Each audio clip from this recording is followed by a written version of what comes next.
quorum. Tanya makes 9, so.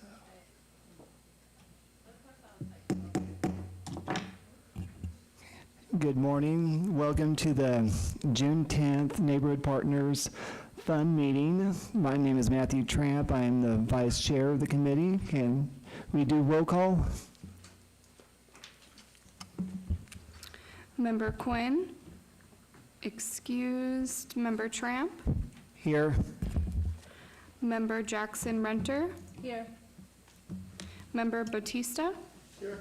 Member Evans, excused. Member Flank, excused. Member Becker, Here.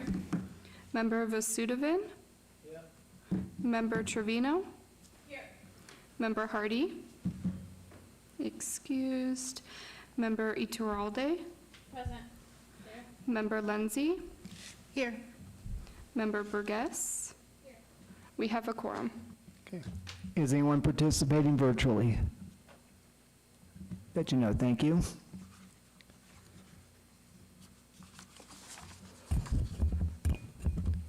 Next up, we'll go to item 2, announcements regarding compliance with open meeting law.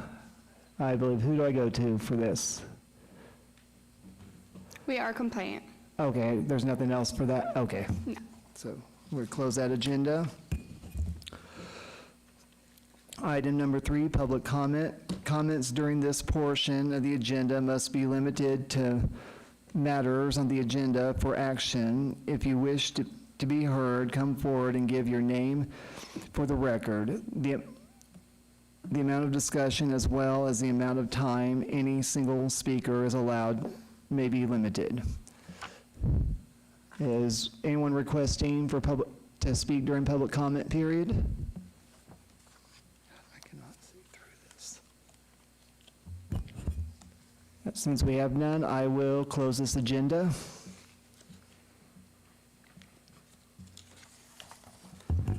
Next item is for possible action for approval of the final minutes by reference of the regular meeting of June 5th and June 26, 2023. So do I hear a motion for approval of the minutes? These will be for the minutes for our meeting last year. I also believe I need to point out only the members who were there last year can only vote on it. Any new members who were not members cannot vote on this item, correct? Is there legal counsel here today? Good morning, Chris Levielke, Deputy City Attorney. Yes, that's correct. Okay, so on this item, only members who were on the committee last year can vote on this item. So do I hear a motion to approve the minutes for the previous meetings? Jackson Renter. I'll make a motion to approve. Okay, do I hear a second? Member Becker, second. Thank you. All in favor? Aye. Yeah. Aye. Okay. Oh. Okay, let's then just do a roll call for the members who were here last year. Tanya Jackson Renter, Ward 5. Aaron? You weren't a member? I think woman on the end's not a member. She's a new member, right? Okay, then Matthew Tramp, I'm an aye. Elizabeth Becker, member last year. She wasn't, right? He wasn't? You weren't either, right? I don't think I was. Okay. Sorry, I don't remember. So. Was I? If I was, yay. If not, nay.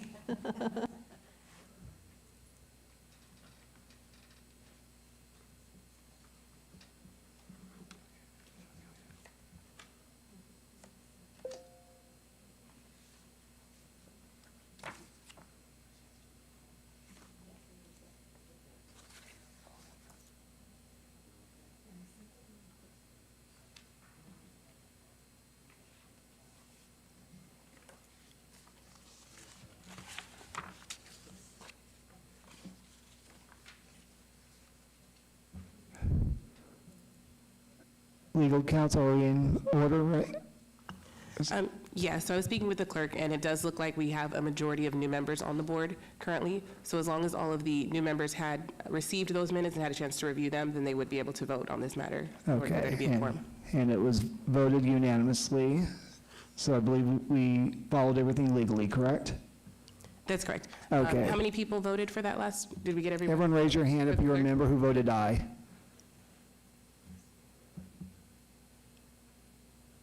And clerk, I didn't know, did you need a verbal motion?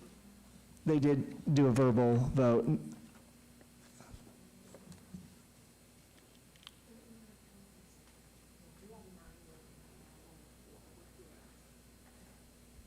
One second.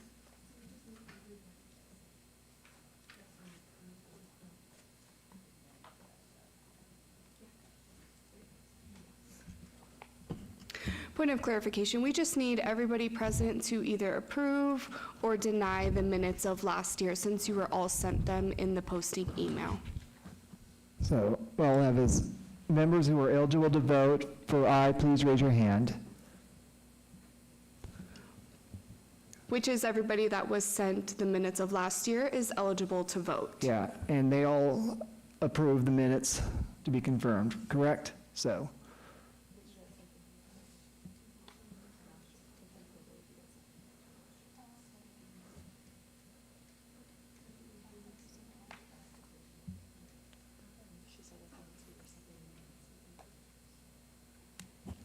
Can I just have the people abstaining mention their names in the microphone, please? I'll start on this end. If you are a member who has to abstain, start from here. State your name, please.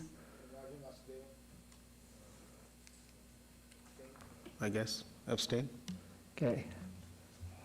Am I abstaining since I didn't? Yeah, so you just need to set for the record, please. Abstain, Lindsay, Wonka. Okay.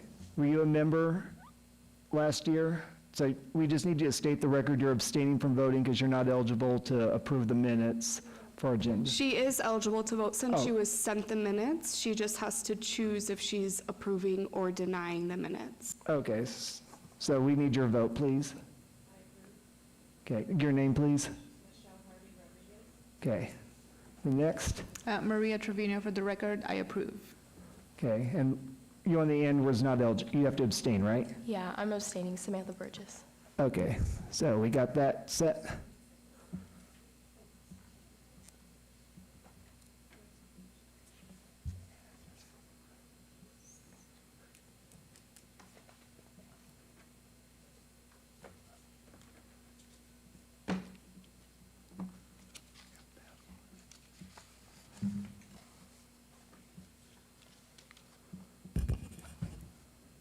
Okay, so we're good, so we can close this item. Thank you. Next item is discussion for possible action regarding the election of chair and vice chair. So for the floor, we'll start with the elections of the chairman. Do I hear any nominations for chairman? Matthew Tramp. You can do it. I nominate Matthew Tramp for president. Chair, but, okay. Chair. Do I hear a second? I second, State your name, please, for the record. Lindsay. Okay. Any other nominations? Question, can we nominate ourselves if we wanted to participate last chair? Can I get legal counsel? I'm sorry, can you repeat that question? If someone wanted to be chair, can you, for example, if I wanted to, can I nominate myself? I believe they can, right? Sorry, Deputy City Attorney Chris Levy, for the record, yes, if you wanted to nominate yourself, you can. No problem. Okay. So if I don't get any other nominations, I will close nominations, and we will go to a vote. Okay, all in favor, say aye. Aye. Aye. Aye. Aye. Any opposed? Aye. Okay. Any opposed? Okay, then the election's confirmed. Was I supposed to be conducting this since I'm chairman? I was a candidate. Sorry. Sorry, Deputy City Attorney Chris Levy, for the record, yes, we will retake that vote, and then for the members that are running for, So should my vice chair be? Correct, Well, the oh, vice no, chair. I was the vice chair. So the next in line should have been asking for the vote. Whoever has have the that most person? seniority would be next, which I think Tanya might be. Okay. So Tanya needs to conduct the, I can nominate Tanya for vice chair. This is Ito. we're still on the chairman, Sorry. though, because we did not follow proper protocol, so.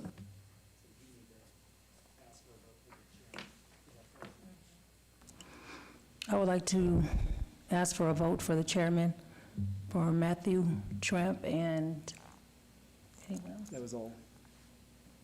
All in favor? That's my motion. I'll make a motion. For the vote. I can second that motion. This is Ito. Motion carries. Accepted. So is there a second? I second it, Okay, Ito. now we'll call for all in favor after that, and then if there were any other motions for the other, if that motion did not carry, then that's when you would do the other one. So for the first motion after the second, you have to see who's all in favor, and then take that vote. All in favor? Aye. Aye. Aye. Aye. Motion passed. Post. Yeah, ask if any. Look, I don't have speaking points. I'm winging this. He's talking me through it. That's just a disclaimer. Any opposed? Seeing none, move forward. Okay, now for the election for vice chair, do I hear any nominations?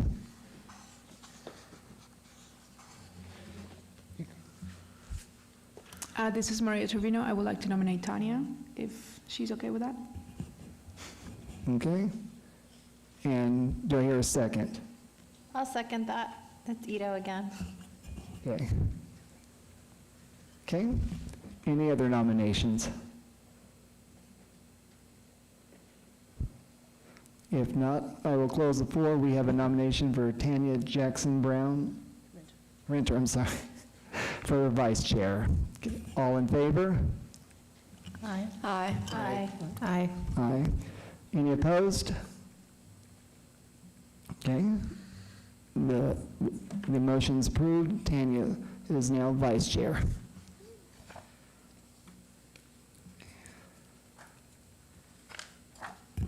Next is a report by Garaska. I don't want to pronounce your name on public record. Can you? Joaska Ikabalseta. Thank you. Senior Community Program Technician for the fiscal year 24-25 Neighborhood Partners Fund Program Guidelines and Application Process. Good morning. This is Joaska Ikabalseta, Senior Community Program Technician with the Department of Neighborhood Services. The Neighborhood Partners Fund is a matching grant designed to increase community engagement through physical improvement projects, neighborhood education, recreational and cultural initiatives, and crime and public safety projects. The Neighborhood Partners Fund program guidelines outline the criteria for this program. Neighborhood-based associations such as homeowners association and neighborhood associations may apply for up to $5,000 annually. Associations must be registered with the City of Las Vegas Department of Neighborhood Services. Registration is free. Associations are required to match their grant request. The match must include volunteer labor and may also include in-kind donations and cash.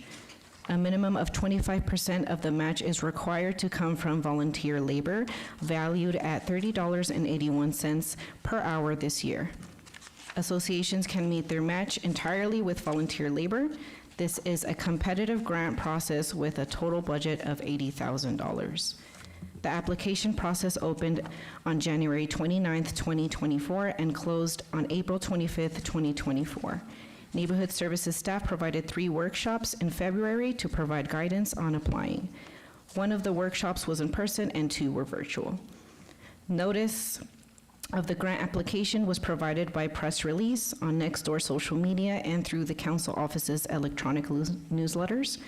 In addition, Neighborhood Services notified associations that applied the prior year, as well as notified all registered associations and HOAs with a valid email address. The Neighborhood Partners Fund Board will hear presentations from the applicants in this meeting and will make funding recommendations at their meeting on June 24th, 2024. The funding recommendations will be forwarded for possible approval to the mayor and city council at the city council meeting scheduled July 17th, 2024. Associations that are awarded funding will be required to sign an agreement with the city prior to the project starting and funds being expended. Applicants that are awarded funding will have from mid-August 2024 to the end of March 31st, 2025 to complete their projects. As a reminder, anyone on the board that may have any conflict of interest, be sure to let the city attorney know at this time. Thank you.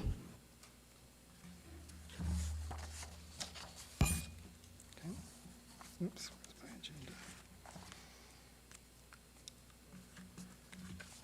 agenda? Okay, we will, oh, I'm sorry. Yeah, this We is have a Rajan question. Yeah, this is Rajan Vasudevan. I belong to the Buffalo Coalition, so I'll recuse myself for vote on that.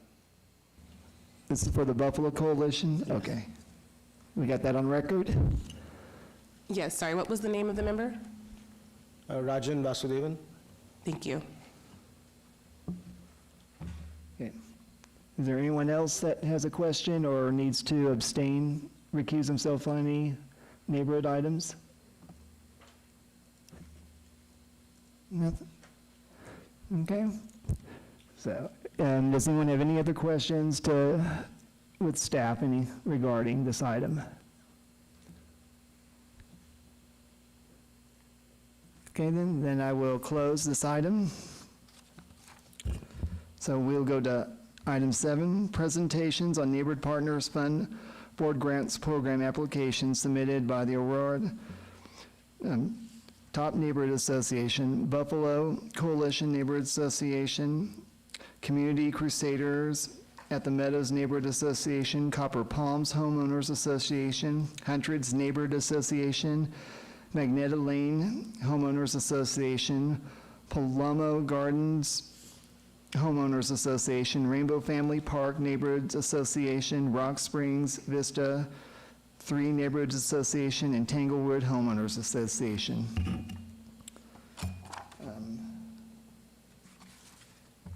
I believe the first one's scheduled for 9:30. So, and we're 10 minutes ahead, but is the Aurora Association already here? Yes, ma'am. So I guess we can start early since they're here. So you can come to the floor, please. Come to the mic, please. Does it matter which one? No, it doesn't. Both of you can actually speak on both, so. And just make sure you state your name and the record, which neighborhood association you're representing. Thank you. Good morning. I have handouts. I was told that I made 20 handouts.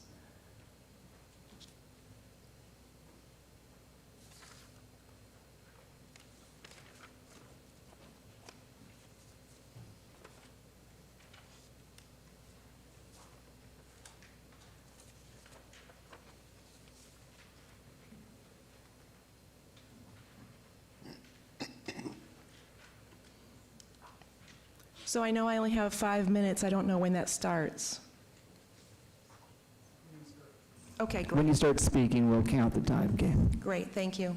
My name is Denise Reitz. I'm the president of Aurora Top Neighborhood Association. I have my vice president here, Don Dudas. We have had the privilege of being honored with this grant back in 2019, 2020, which we had great success with that. We put up signs to let everyone know about our neighborhood, and we also had a wonderful block party. And if you're looking at the map that I gave you, and I have circled an area between, it's on Piccolo and O'Bannon, and there is a dead end right there before it gets to Jones. And I don't know if you can see, there's actually a divider where it stops, and then there's some kind of like a ravine where the water would go through, and there's some businesses on the other side of those homes there on Piccolo. Is that clear? Okay, great. So anyway, last time on 2019, actually, in the fall, and actually it was October the 5th, where we had our block party, which there were some skeptical people, I have to say, because this neighborhood association was relatively new, and There were people that have lived in the neighborhood since the inception of the neighborhood in 78, 79, and 80, and they're like, we don't need any association, we can take care of our own, and they're thinking that there was a fee, et cetera. So we had some skeptical people, but this block party brought us together. I was anticipating about 100 people, so we actually had about 55 people that showed up. And we had the barbecue, let's see, it was the Famous Dave's Barbecue that catered it. But we as neighbors brought the tables, brought all of the chairs, the easy-ups. It was really a lot of fun. Now, yeah, we did have some leftover food, which we dispersed amongst us, and some people that were homebound, what we knew about, so we got them some food. But this year, now, we did apply for the grant in 2020 and 2021, and as you know, that was squashed, right? It was just in the beginning of it, and it was deemed not feasible because of COVID. So this is the first time that we're submitting this for our block party again in the same area. And what's wonderful about that area is there is no one parks there. And we can have our tables, our easy-ups between those two homes, 2101 Piccolo and 2009 Piccolo. And they are so wonderful. They bring out their trash cans. They're a part of the party, and it was wonderful.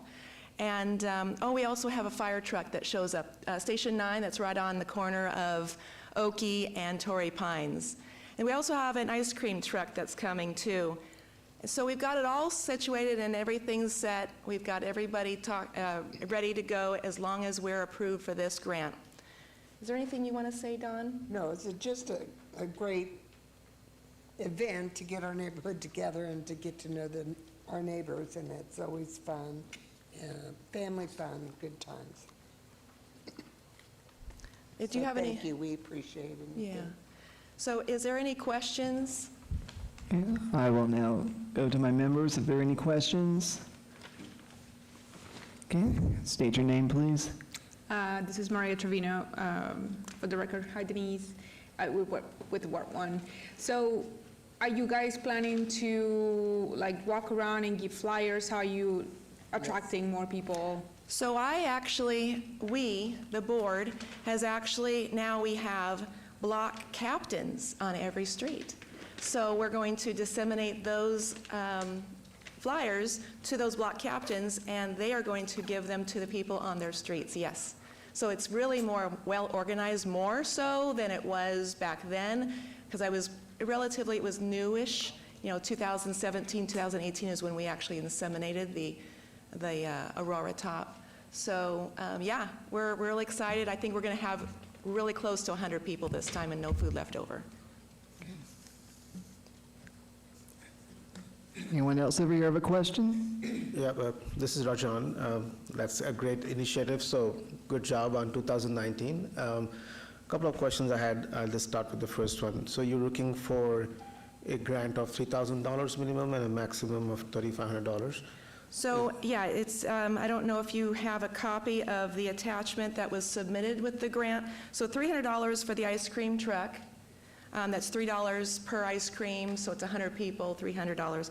And the actual Famous Dave's Barbecue, the meals, it's a variety of meats and barbecue beans and salads and whatnot, comes to $2,278.41.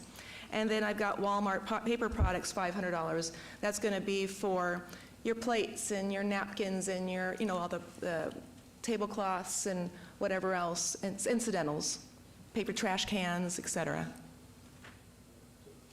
The question was, are you matching it with some volunteer hours to organize it? Oh, yes. We're matching definitely the hours. Yeah, we're going to be walking the neighborhood. We've got 300 homes in our neighborhood, so it's going to be a labor of love, yes. And set up and clean up, too. Set up and clean up, yeah, absolutely. And, emailing all the neighbors that I have emails for, talking to the neighbors when we're delivering, making sure that I do have the emails, and that is all BBC. So BCC, I should say, blind carbon copy. Whenever I send out an email, it's always BCC. Would you agree? So anyway, those three, if those numbers I gave you, it comes to $3,078.41. I don't know, this was set up back in February when I got these numbers. I don't know if Famous Dave's has raised their numbers. I don't know, but I'm asking for 35, but I mean, $3,078.41, not to exceed 3,500, yes. Thank you. Yes, you're welcome. Yeah. Anyone else? Okay. I do have one question. Is alcohol going to be served at this event? Absolutely no. Okay, there's a reason why we asked for, Absolutely not. We, the last time we had sodas, waters, that's pretty much it. Sodas and Okay. waters. And that's part of the Walmart. We're going to get sodas and waters from there. okay. I think we all brought our own, donated the water last time. You did, you donated several, yeah. So that, some of the cash contributions will be that too. You have a question? Nope. No one else has any questions? I will close this item. Well, thank you very much for Thank your you. time. Oh, and when will we know if, I'm sorry, when will we know if we are approved or not, or what? I believe next week, Tuesday, we're meeting to vote, correct? Or 2 weeks? I'll have the clerk or staff tell me.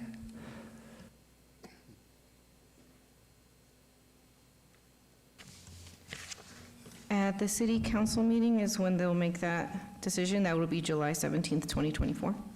Oh, July. But the date that we make the decision to approve, that's on 2 weeks, right? I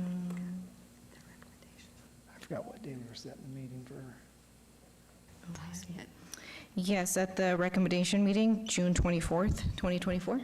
Okay, yes, that's the meeting when our committee will decide to approve all or some or none or deny. Then the city council, we present our report to the city council in July, then they make the final vote. Okay, thank Okay. you. Thank you so much. And Johaska, thank you so much for your time. The staff has been wonderful. Thank you. Thank you.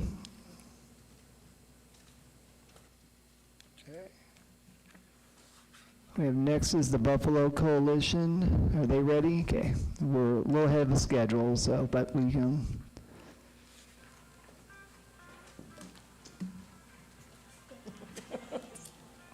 Just state your names and which neighborhood association you represent. Dina Cianchetti, President Buffalo Coalition. And Leanna Alvarez, Community Relations.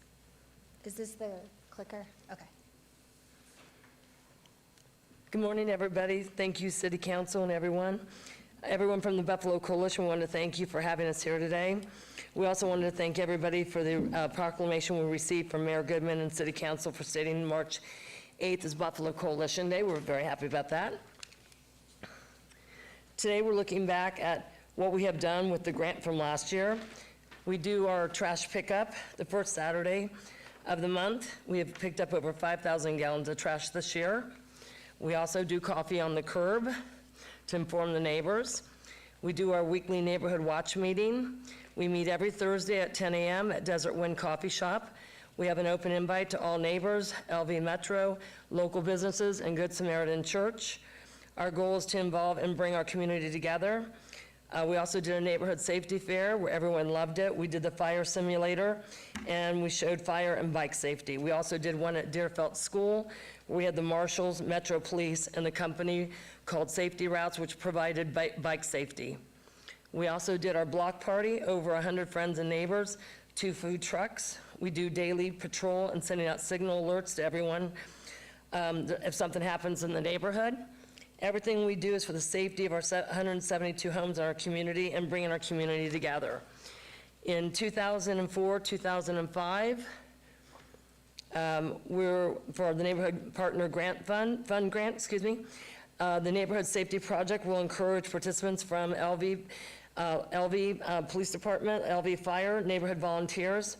We plan to repaint all of our fire hydrants and curbs again, hold our annual coffee on the curb, organize neighborhood watch and safety meetings, organize and host our annual ice cream social, continue our monthly trash pickup, continue our neighborhood patrol, order our orange safety hats with BCNA embroidered on them, and have our annual block party with our food trucks again. Our volunteer hours and our donations always exceed them, way exceed our volunteer hours and our donations. Our goal is to increase community spirit by being more involved, having everybody be being more involved, getting to know your neighbors better, making a neighbor into a friend, keeping everybody safe. We have reduced crime by 40% in our area from what Metro has told us. We've also, the news did a segment on us. We like to keep everybody safe and informed. Also, for every neighbor that moves into our neighborhood, they get a welcome package. They get, we place them on Signal, which is our way of letting everybody know when something happens in the neighborhood, or it's something suspicious, a suspicious car, anything that happens in the neighborhood, they are alerted immediately. And then we also get them to be active in our programs. We request that they get more involved as a new neighbor. We kind of give them the lay of the land also.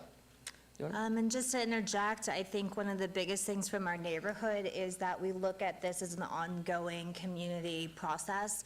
So on past grants, anything that we've implemented with neighbor beautification, we continue to maintain. So we've done neighborhood planters that we continue with volunteer to make sure that they're weeded. Some of them don't have water, so we do a watering schedule. So we're kind of implementing everything as a continuing stage so that nothing gets left behind from a previous grant that we've done. So it's been a great way for the neighbors to come together and just continually to grow on the neighborhood. And I think also because we are also now having other neighborhoods ask us, like, how are you guys doing it? All the way from Spanish Trails to past our area. Like, how are you guys doing it? We want to do the same thing in our neighborhood. So I think it brings community all over and safety. Any questions? Okay, I will. Tanya? And I just want to say that your efforts deserve to be commended. Your presentation is great. Your community engagement is outstanding. I've been doing this for some years now, and you have a huge participation on the part of your neighbors. So I would encourage you to just keep doing what you're doing. Hopefully, we can do something to help you, and your PowerPoint presentation is really good. So thank you. Thank you so much for having us here again. Thank you. Anybody else? Anyone else have any questions? Yeah, I just have a comment. Since I belong to the association, I can vouch for all they presented is real. There is an active engagement process, which is more both physical and online. So I think I would recommend sharing the presentation and your best practices to all neighborhoods, which is probably the best way to stay engaged with all communities. Thank you. And just for, this is the one you're abstaining on because you're a member, okay? Yes. So- Okay. Okay. Anyone else over here have any questions, or? Okay. Oops, did you have a question? Got her over here. Did you have a question? It's not a question, it's more like a comment. Maria Trevino, board. So for the fire hydrants, I just wanted to comment to you guys that the city might be able to help you with that for free. They do provide us with the paint, Okay. and we provide the labor. Oh, great, just, Yeah, and then that way we make sure the colors are exact. got it. Yep. Thank you. We've done it before. Okay. Anyone else? And I know it's like, again, this is another party event, and I'm just going through every neighborhood. You're not serving alcohol, correct? Because my list did not show, right? No. Thank you. So I will close this item up now. Thank you. Thank you. Have a great day. Thank you for having us. Have a great day.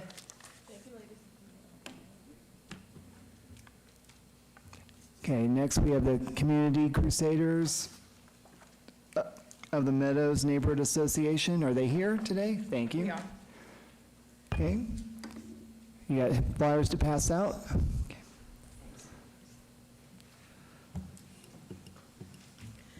Good morning, everyone. While the PowerPoint is being passed out, we'll introduce ourselves. I'm Sherry Lane, President of Neighborhood Watch. And I'm Bonnie Swadling, President of Neighborhood Crusaders. We appreciate coming back again this year, and we're excited that our projects and programs are continuing in the best interest of our senior community. Just to remind everybody, we have 338 homes in the community. We are a 55+. We do not have an HOA. We only have a management company. So Neighborhood Watch and Community Crusaders is sort of the grassroots action team in the community for senior safety and continuing to preserve the ambiance and wonderful, I have to remember how to use this. One moment. There we are. The last couple of years, we were fortunate enough to have our grants approved, and we spent the funds on our annual resident extravaganza, our annual Oktoberfest outdoor block party, and community safety equipment. And we are continuing that drive for this year. Okay, come on. There we are. Our mission is still the same, to maintain and preserve the beauty and the ambiance of our community. We're very proud of how beautiful it is, and we want to ensure the comfort of all residents, their families, and their guests. And using the Neighborhood Watch motto, we look out for each other. You'll see in a moment, this is the umbrella under Neighborhood Watch. We have the Community Crusaders, my Neighborhood Watch block captains, and an extremely positive resident participation. This is how the community is divided up among 12 block captain teams, and I'm very proud of the fact that we have a very low attrition on block captains this year. Somebody stepped down due to medical reasons, and I've been doing this for 4 years, and that's the first person that I've lost. So we're looking to replace her. And here's a mugshot of all of us. I think the block captains stay with the team because they believe in our cause of community support and safety for the residents. Last year's Oktoberfest was a success. We served 90 meals. The picture in the top left corner, I want to point out, that is the ROTC cadets from Rancho High School. They are superstars in my mind. They help us with cleanup and serving. Without them, it'd be a whole lot more work. And then, of course, the bottom left is the band Jam It, who we've had for 2 years, and they have agreed to be present this year. And then a couple of candid shots of folks having a good time. We have a raffle. I spend the whole year collecting door prizes, and we do a 50-50 raffle, so people buy raffle tickets and they can get some money at the end. This is one of the 2 signs that our grant funding paid for last year. In addition to that, we have window decals for every home and emergency booklets that we've passed out to 100 residents who were curious to know what to do in the event of major disasters here in town. Just a candid of here's the reflective vests that we get with our grant funds. I'm totally out of vests, so this year's application does have a request for more vests. And this young lady had the bright idea to also protect her dog. And I love when I see reflective vests out on the street. A new project that we started this year is becoming CERT, Community Emergency Response Team. 9 of us have gone through the CERT training through the fire department. And the volunteer that's leading this group has now vetted through the city 3V. She's actually on the Las Vegas 3V team. And we're in the midst of doing safety workshops for all of our residents to come and learn about earthquake preparedness, fire preparedness, et cetera. As we all know, if there's a major event, we need to be self-sustaining and be able to protect ourselves. Here's kind of our wrap-up. This year's grant will enable us to build upon what we've already started. Near and dear to my heart is senior safety, part 4, because this is year 4 for me. Learn what it takes to work together and create a unit of oneness, and promote that we need everyone to work together and that it can be fun. Bonnie. Yes, what we basically do with the Crusaders is we actually take care of people within the community. We're the ones that put up the motion detectors that we get. We're the ones that at a party, we kind of check who's there, who's not there. If they're not there, we're going to go check on them. That's the kind of thing that we do in our community, is we take care of each other. And that's why these gatherings are really important, because there's some people that just want to be hermits, and that's okay, but there's some people that need help, and that's what we do. Thank you. Thank you. Okay. Questions, Yeah. comments? I first got one, and just on the catering item, that's just for food only. You don't have alcohol as part of that We bill? do not serve alcohol. That's food only. You're Okay, correct. thank you. You're Then, welcome. anyone else have any questions? I have a, sorry, go ahead. Okay. Go ahead. I have a question regarding the personal safety. Is that the reflective vests that you're providing for the residents?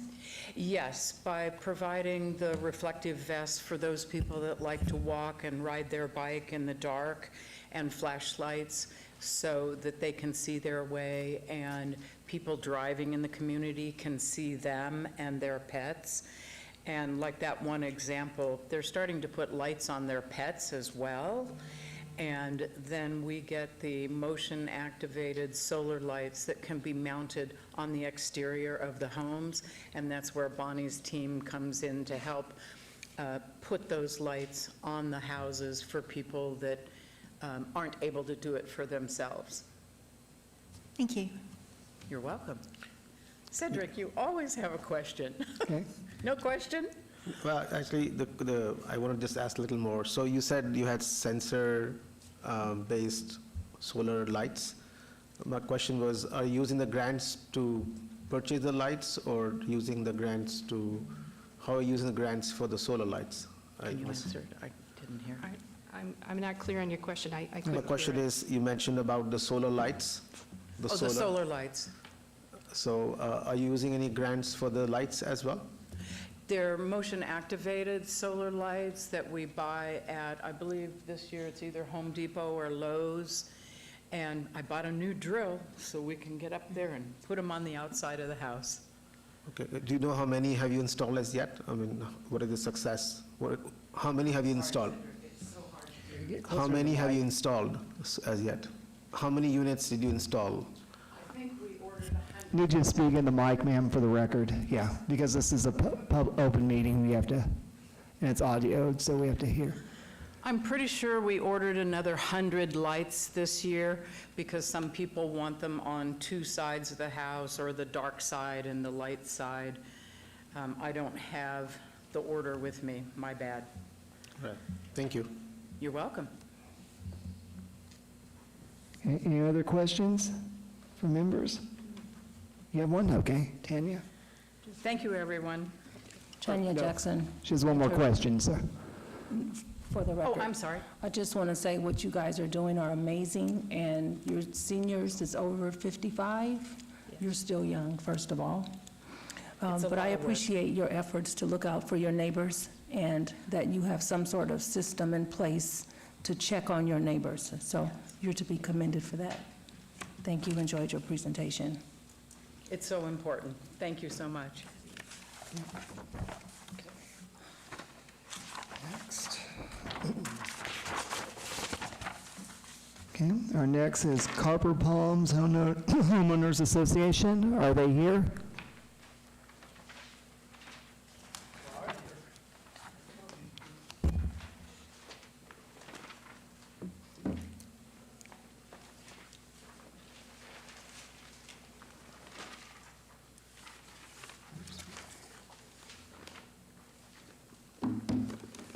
So you're with Copper Palms? With Copper Palms, and I have some Okay. recommendations. Thank you very much.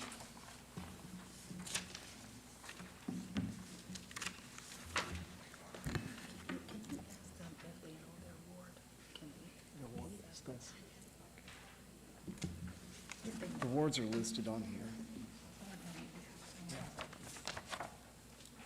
In your packet. Yeah, the wards are listed on the. Thank you. She knew, oh, she's got one here. Okay, you ready to start? Good morning, Board. My name is Lennis Chester. I'm with the Copper Palms Homeowners Association. My colleagues should be here shortly, but I think we can continue, if that's okay with the board. We are ahead of schedule. You are scheduled at 10. You have the right to either wait till 10 o'clock, or if you want to start it now, it's your prerogative. Okay, we can start now. Thank you, Okay. Board Member. Yeah, so the project members, Lennis Chester and April West, for the Neighborhood Partners Fund Grant, and we want to thank the board for this opportunity to compete, to participate in this process. The project simply is the straightforward, the Copper Palms Community Room audiovisual upgrade. It's quite outdated, as you will see as we go through the process. Can you hold on, sir? Can someone set the clock? Okay, now continue. Thank you. Okay, thank you very much. Yeah, so the description of the project is very simple. First of all, the association description. Copper Palms is in, thank you, here's my colleague, April. April West, that's okay. We started early. Yep. So I'll slide over here. So it's comprised of 248 condominium units of about 500 residents. The HOA is in Ward 1, which is at 1150 North Buffalo Drive, between Washington and Lake Mead. It's just off the 95 North and Summerlin Parkway. The selection process that we used, it was based on comments from the residents. They asked us, the board, what are we doing to increase our audiovisual capability, because we want to use the room to engage one another. It's quite unusable. And there was also consideration given to what could bring the community together, get it in one location, engaging, talking, observing with the equipment. So that was the selection process. It was pretty direct and straightforward with the process. Prior year's grant funding, this is the first year that we've applied for the grant. Project timeline, this is a one-time project. We don't anticipate returning to the board for additional funding for this project. Upon grant approval, this will be done within 30 days. Very quick and dynamic process. Project description benefits. Well, the project will replace a more than 20-year-old television in our community room with a smart television. Now, I understand that some board members here like vintage television equipment, and so if you approve our grant, you can have our old television. And so you will see in your package the before and after photos of what we're looking for.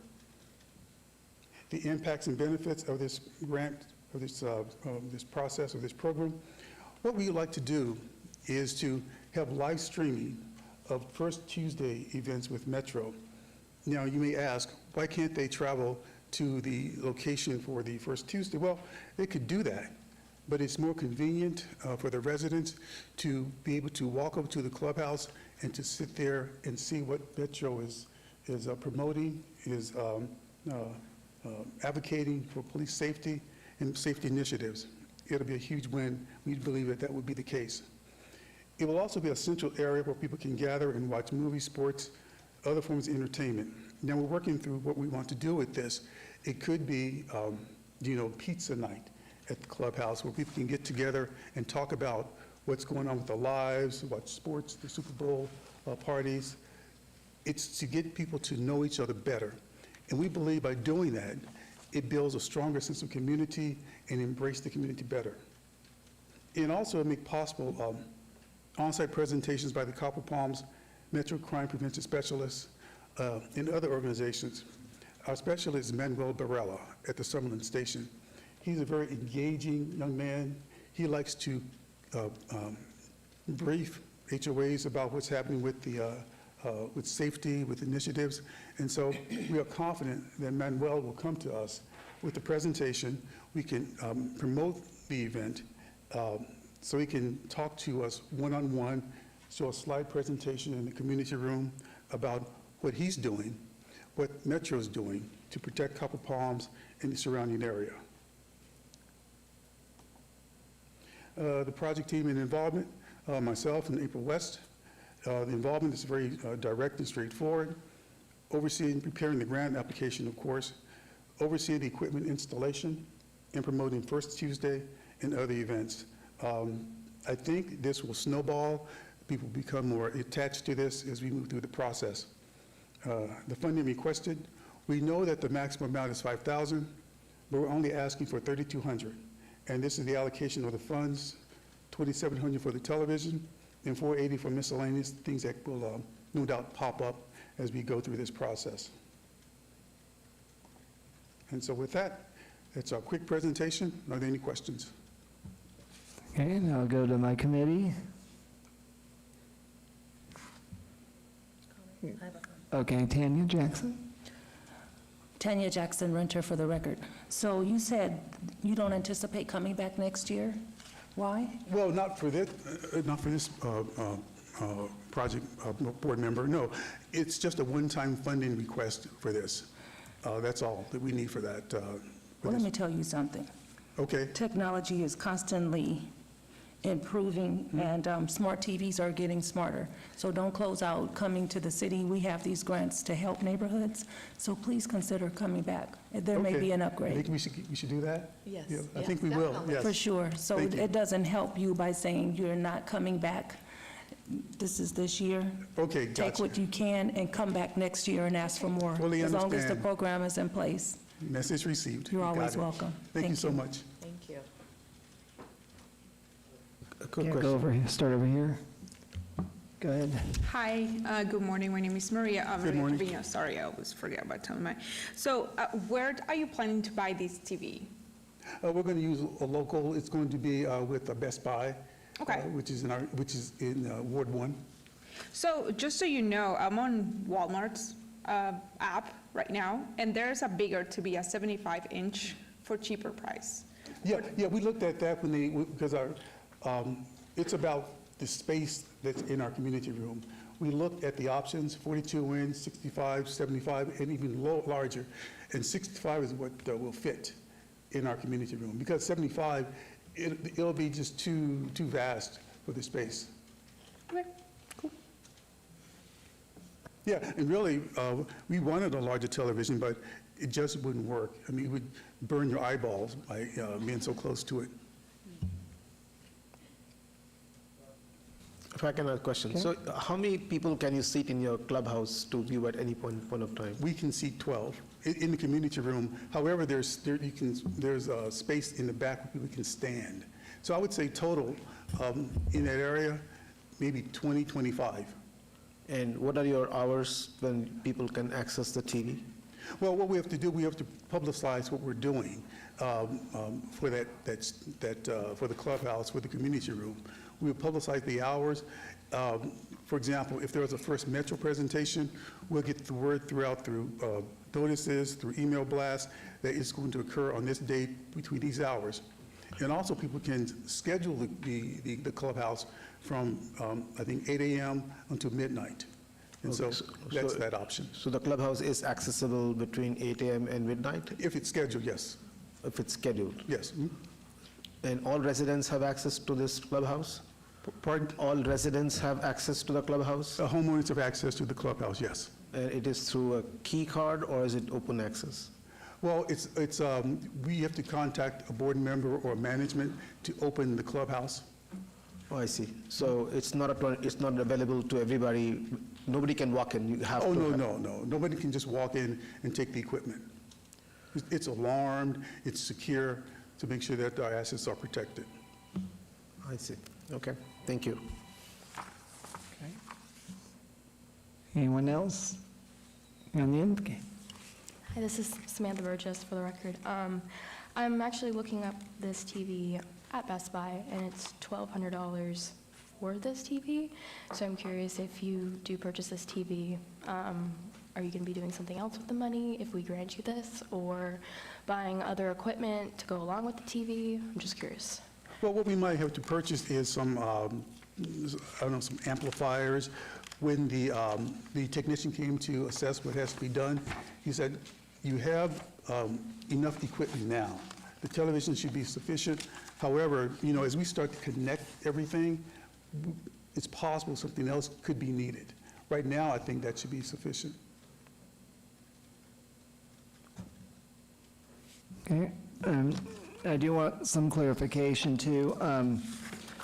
You're requesting 3,200, but your volunteer matching is 1,176. So if I have the clerk to clarify, right now on this presentation, the maximum you're going to get is whatever the matching funds presented. I just need someone from staff to correct, make sure I'm not. That's not, okay.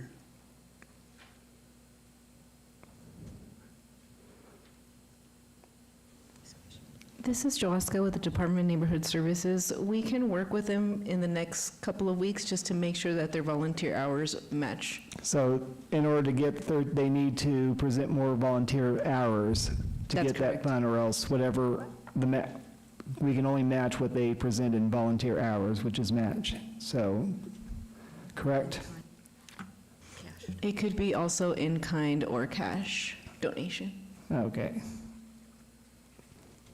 So yeah, so that's just the only thing is if you do want the 3,200, you're gonna have to include more volunteer hours or have more in-kind donations presented for the matching part, or else you're only gonna be the maximum amount we can give you is whatever your volunteer and in-kind amount is, so. Okay. Just to let you know. So, well, yeah, you do have a few weeks to update that if you want to get the maximum $3,200, so. Understand. Okay? Am I correct? Okay. All right. Anyone else have any questions? I will close this item. Okay, thank you, Board.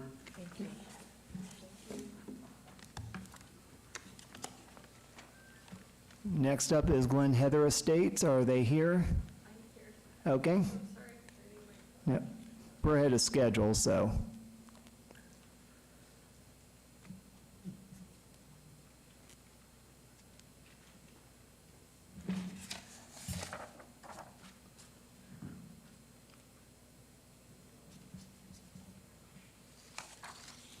Okay, Sorry, no problem. I don't want my phone to go off, I apologize.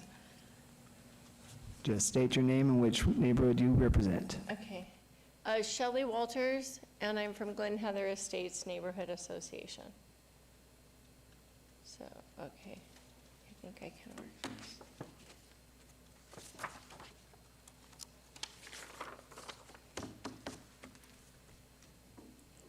Okay, again, my name is Shelley Walters. I'm the president of the Glen Heather Estates Neighborhood Association.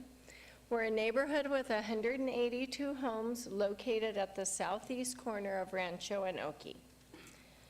Our neighborhood project is the Glen Heather Estates Glen Heather Ween Block Party. We're asking the Neighborhood Partners Fund for $5,000 to make this happen.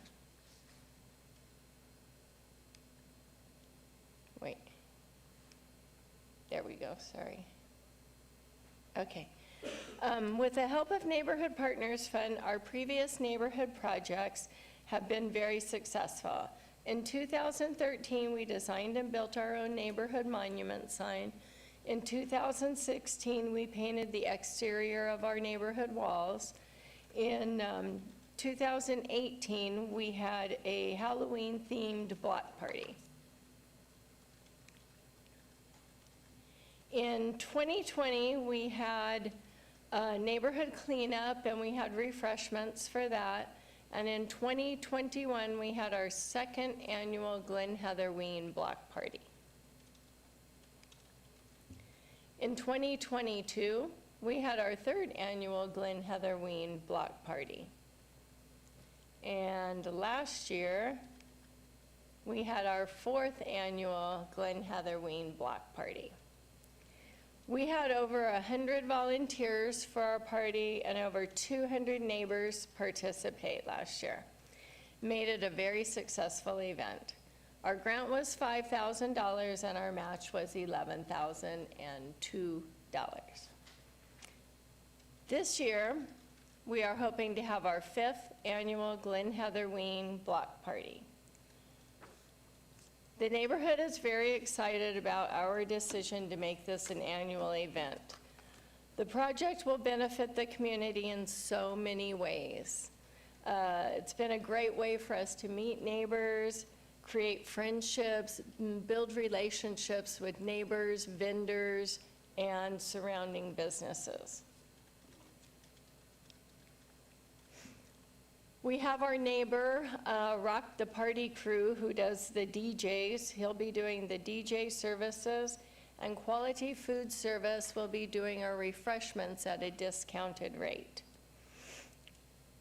Chairs and tables we rent from RSVP, barricades from Mob, and our hand washing station and bathroom from Las Vegas Rentals.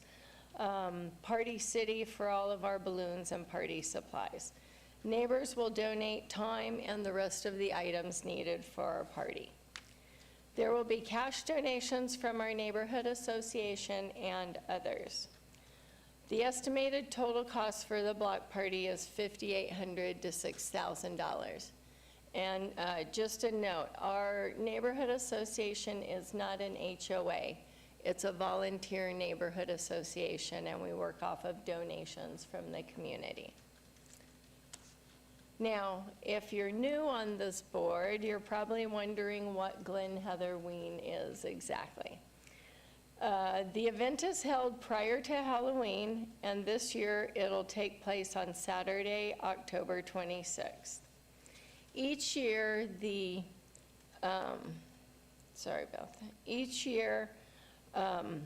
one of our neighbors will design a new logo for our party.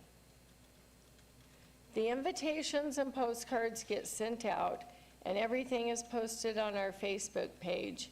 The neighbors volunteer to be treat stops, and then they're dotted on a map, like here.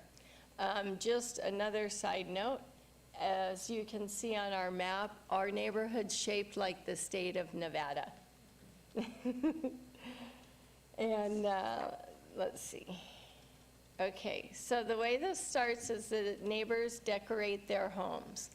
About 2 weeks prior to the event, everybody decorates their homes just like Christmas. And so it's kind of fun for the kids to decorate and drive by. On the day of the event, balloons are delivered and treat stops. Can I finish? 2 minutes? Okay. Just wrap it up quickly. Okay. Balloons are delivered, and then the treat stops are set up, and the kids trick or treat for 2 hours prior to the block party. Then everybody, the barricades go up, tables get set up, the food trucks arrive, and then everybody stops by the photo stop, and we sell raffle tickets and have a 50-50 drawing. At the end of the event, whoever wins the drawing wins half of the money that we've raised, and the other half goes towards our party for the next year. So then our block party is about 2 hours, and we have food, pumpkin decorating, music, and fun. We would be really super happy. It's not changing. There we go. If you guys could help us keep this tradition going. Thank you from Glen Heather Estates and our neighborhood association. Sorry I went over. No problem. So any questions or comments from anyone? Liz Becker first. Hi, Liz Becker for the record. I just appreciate that you have so many items uploaded for us to look at and your thoroughness. So thank you so much. I always love your presentation. Thank you. Thank you very much. Anyone else? I had a comment. I think I really liked your presentation. And State your name first. Yeah, my name is Rajan Vasudevan. I really liked your presentation. I think you've seen a trend in a very positive way year after year. Do you invite outside the neighbors as well, or is it limited to just the neighbors? No, sir, it's limited to just the neighborhood, and that's why it works so well, because the trick or treating is just for our neighborhood. If we did invite outside people, we'd need a lot more money, to do that sort of thing. We do have, people who invite their grandchildren that come. That's why it's gotten a little bit bigger over the years and that sort of thing. So, yeah. All right. Do you have any safety initiatives as well in the neighborhood? In addition to the block party, do you do any other safety initiatives? Anything that is safety related in your group? Are you talking about safety related at other times or during the block party? Both. Both? Well, we're really involved in Neighborhood Watch, for one. Our neighborhood does do different events throughout the year. We just had a community yard sale, and we do different things like that. We have neighborhood meetings on a regular basis, but as far as safety goes for this event, we have barricades put up all through the neighborhood, and Mob Barricades does that, and they do a great job, and they've kept our price the same for 4 years. Thank you. Which is very nice. Thank you. Anyone else over here? Okay, I just have one quick, I noticed, so the DJ offers it at a discounted price. I noticed he has a 300, so he donates some of the services, so he doesn't charge full price or? Yes, as well as the food truck that we've used for several years. For all of our events, they give us a $1,000 discount. Okay, and just one quick, because I'm asking everyone who's doing a block party, since this is a kids event, you're not doing alcohol at the event, none of these vendors? No alcohol. Some of the different homes, we have the treat stops, and people do real creative things. Last year we had a corn dog truck. One house, they did a wine and chocolate, as the kids and adults were trick-or-treating, not for the kids, of course. Okay. And that sort of thing, if anybody wants that, they can bring it, but no, it's not. But, yeah, anything none of that this we part of the serve. vendors don't have any alcohol, which Yeah. I figure since it's a youth event mostly, okay. Right. Okay, if nobody else has any questions, we will close this item. Okay, thank you. Thank you. Next is the Hillstone Estates. Is a representative there for this neighborhood? Thank you, you can come up.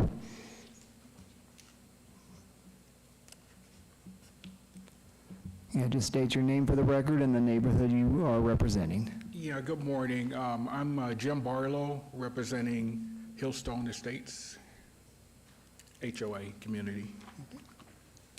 Do you have any handouts for anyone, or? I do. Okay, we'll pass that out before you start your presentation. Thank you. All right.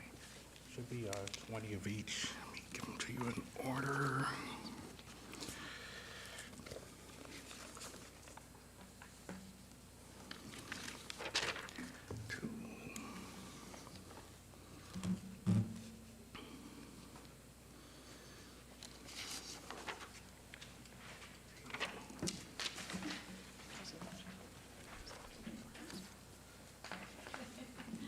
Just need one, thank you.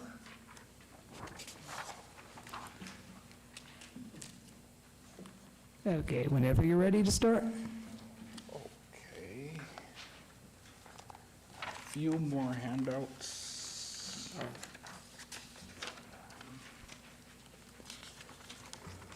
Two.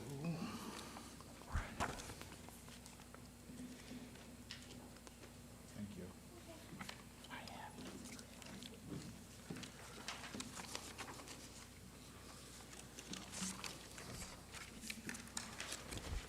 Okay, Hillstone Estates, we're a small community, approximately 29 homes.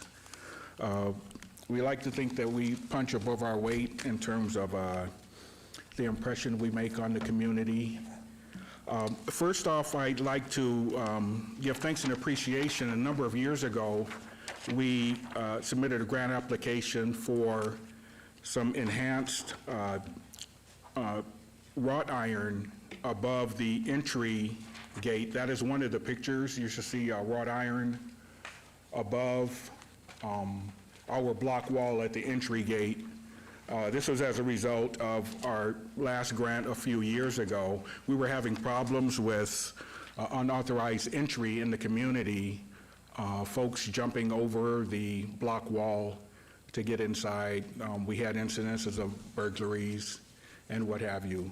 The block wall, at some portions, it was about waist high to me, and I was able to just hop right over. We got the enhanced wrought iron and resulted in a significant reduction in unauthorized entry into the community. I think within the last year and a half, we had maybe one car burglary, and we can attribute that to being able to hop over the front entry gate. So really appreciative of that. The neighborhoods, the teenagers in the neighborhood, they are kind of upset because they can no longer hop over with their backpack after school. They have to go back and get their key and actually use the entry gate to get in, but they will survive. So the pictures I have, our next request, respectfully, it's really dark in the front entryway of our community in the evening.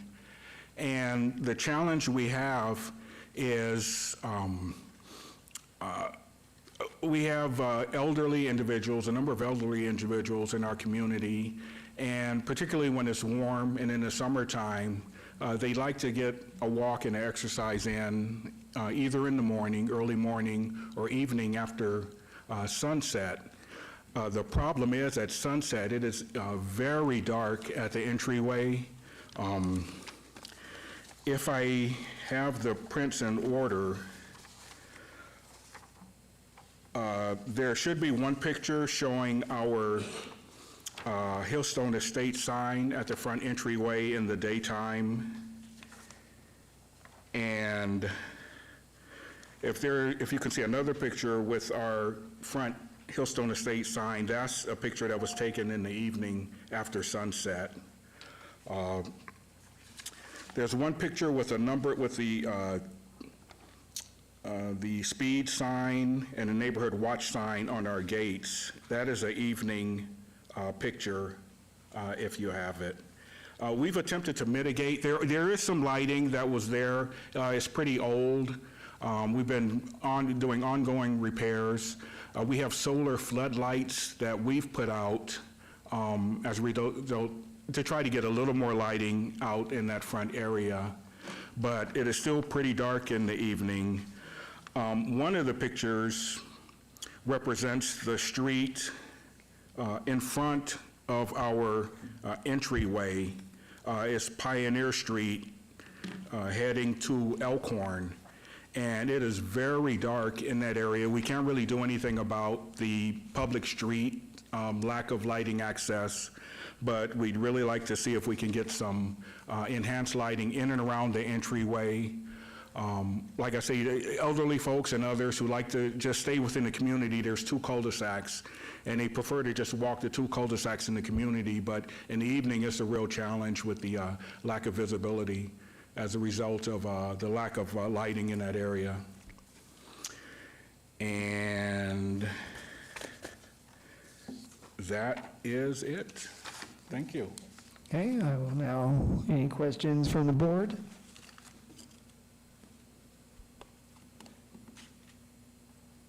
Okay. So this is Becker? Liz Becker, for the record. I see that the total price that you listed here is like $11,000, and you're asking for $5,000. Is the community itself providing the rest of that money? Yes, ma'am. Yes, we're gonna. Okay. Yeah, we're gonna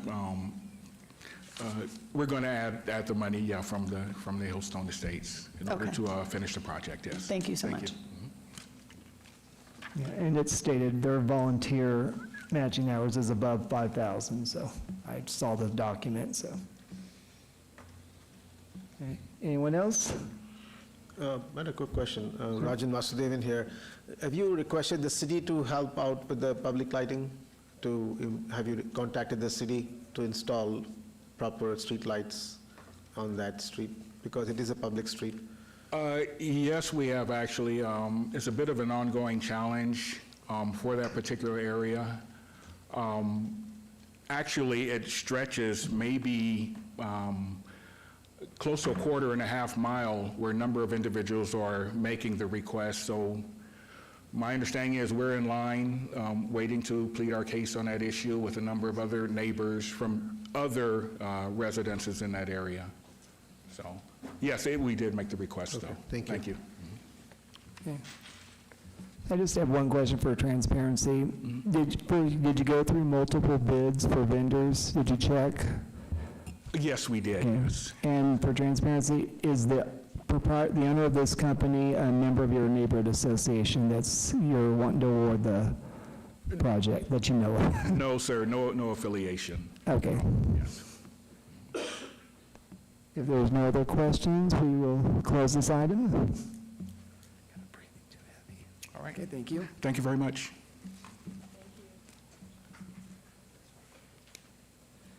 Next is the Huntridge Neighborhood Association. Is a representative here for that? We're 12 minutes ahead of schedule, so I'll check if staff's trying to search for them. Actually, if we're ahead of schedule, is there a request for a break? Actually, yeah, let's do but just a 10-minute break, but if everyone's here early, we'll start back up on time. So we'll hold a 10-minute break since we're ahead of schedule, so the neighborhoods can meet their debt. Thank you.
Is everybody back? Okay, I will convene this meeting. We still have the Huntridge Neighborhood Association.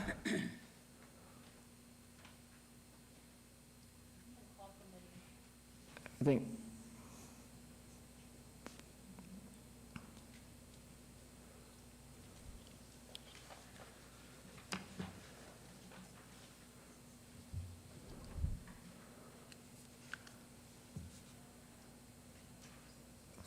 Jeez.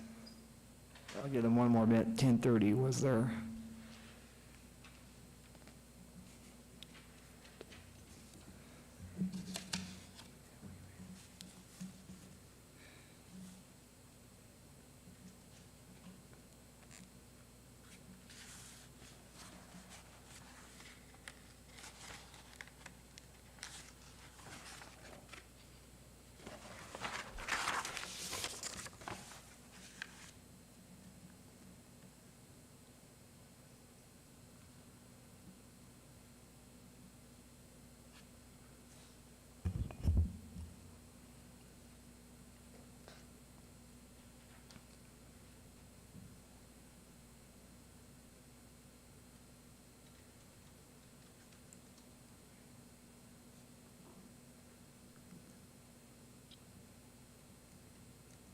Okay, since they're not here, I will.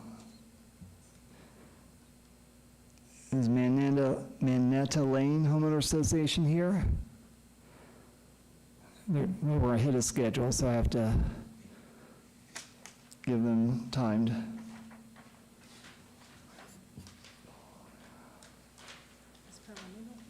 Yeah.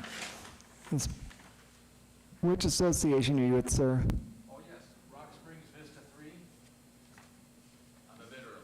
Okay. Do you need the rest of your neighborhood here, or is it just you? Since you're here already and we're ahead of schedule, I will let you presentation. If legal counsel, am I allowed to do this? I was just confirming the time that he's scheduled for. He's for today's calendar, though, I'm assuming. He's scheduled 11:15. He's early, and That should be. Yes, that's fine. we can. Okay, we will. Okay. So we are going to Rock Springs Vista.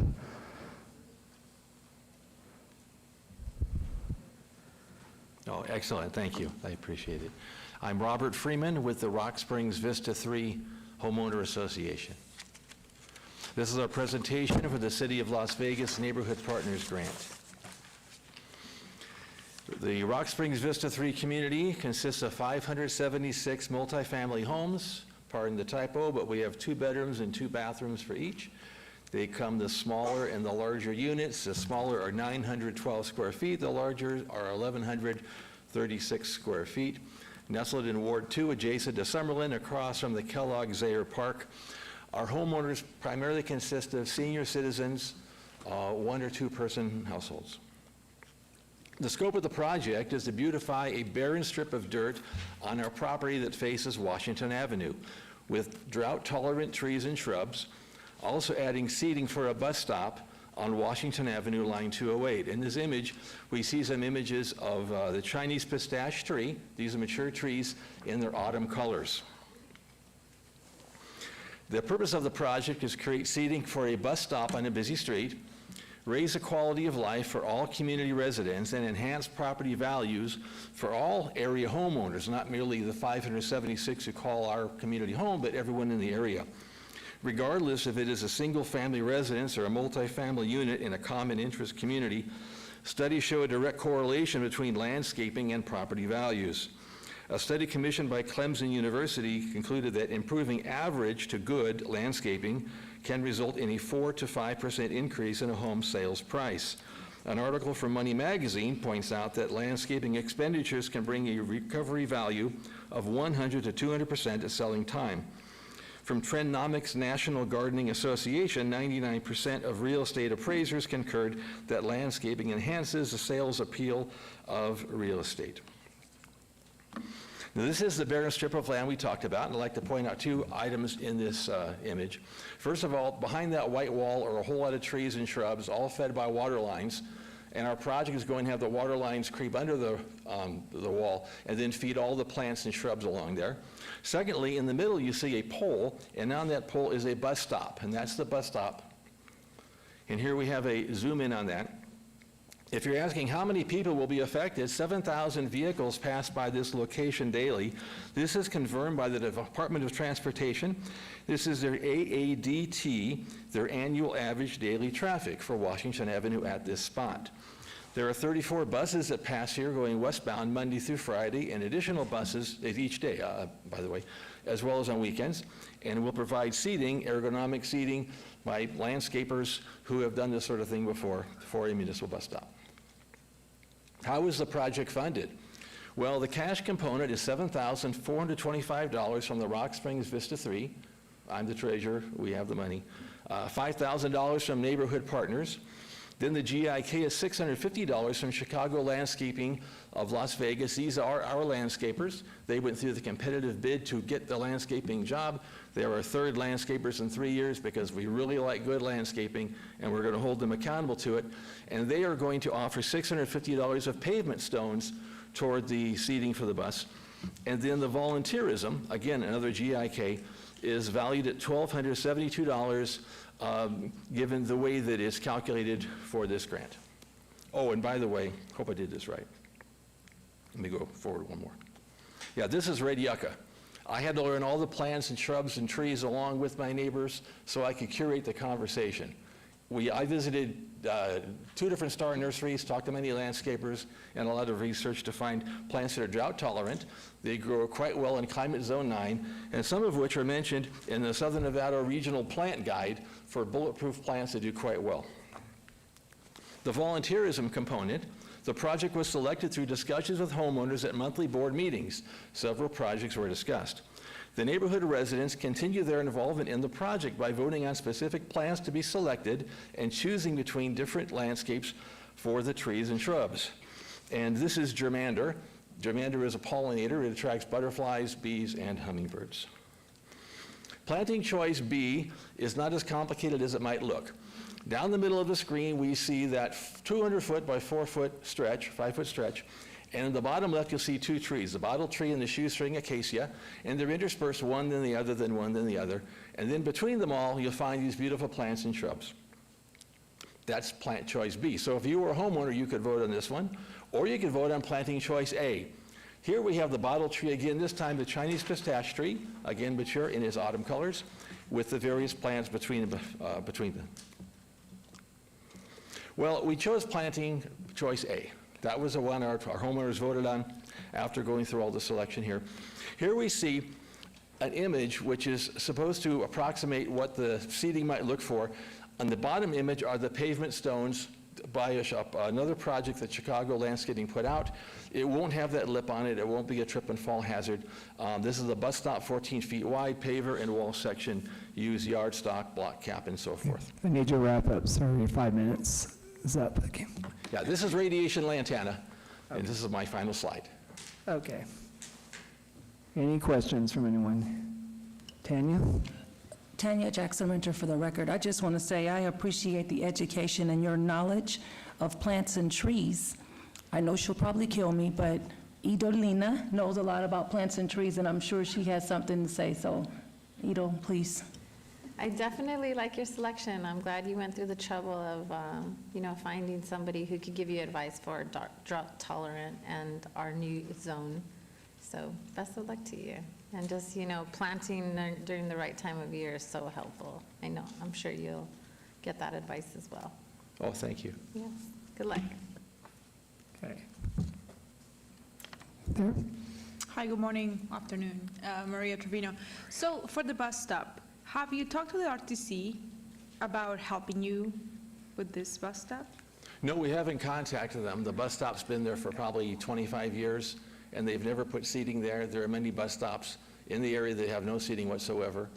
The area is actually on our property. It's on our little area, so we can put those big stones, but those huge stones, they weigh 6,000 pounds, I've been told. we'd have to shut down the whole street. But we haven't contacted them to do this. There's really no space on the sidewalk unless they block the sidewalk themselves with seating, which they're not going to do. Okay, thank you. Anyone else? Okay, one other point, your matching donations is just below 2,000. In order to, right now, for this presenting, you're only going to get about that maximum amount, so you either need to add more in-kind donations or volunteer hours, and the clerk can work with you to get that by the time our next meeting to vote for the final approval. So that's just the only thing that, All right, yeah, thank you you. I need to think do, we- because you're requesting 5,000. At this time, you're not eligible for 5,000 because you're matching funds below that number, so. Oh, I thought it was a 25% volunteer match? Unless I'm wrong, let the clerk state, maybe unless I've, I can have, I think our project comes in at about 14,000, and we're asking for 5,000 from the city of Las Vegas. yeah, okay. Hi, this is Joaska with the Department of Neighborhood Services. So it is a 25% volunteer match, and then the rest can be an in-kind donation with cash or in-kind. An additional volunteer hours. Okay, so, yeah, so they need to add more volunteer hours, because right now it's like at $1,999. Yes, that's correct. So, yeah, that's what you just have to do, is get more volunteers or more in-kind matches to be able to get more of the matching funds, so. Okay, Okay, well, thank you. so if nobody else, and we'll close this item. Thank you. Did Huntridge ever come here? Okay, I just need to check with legal. They did not make the 10:30 timeframe. Are they not, am I allowed to still allow them to present, or? Deputy City Attorney Chris Levy, looking for the record. Yes, you can still have them present. Okay, so Huntridge, you can come up next, yeah.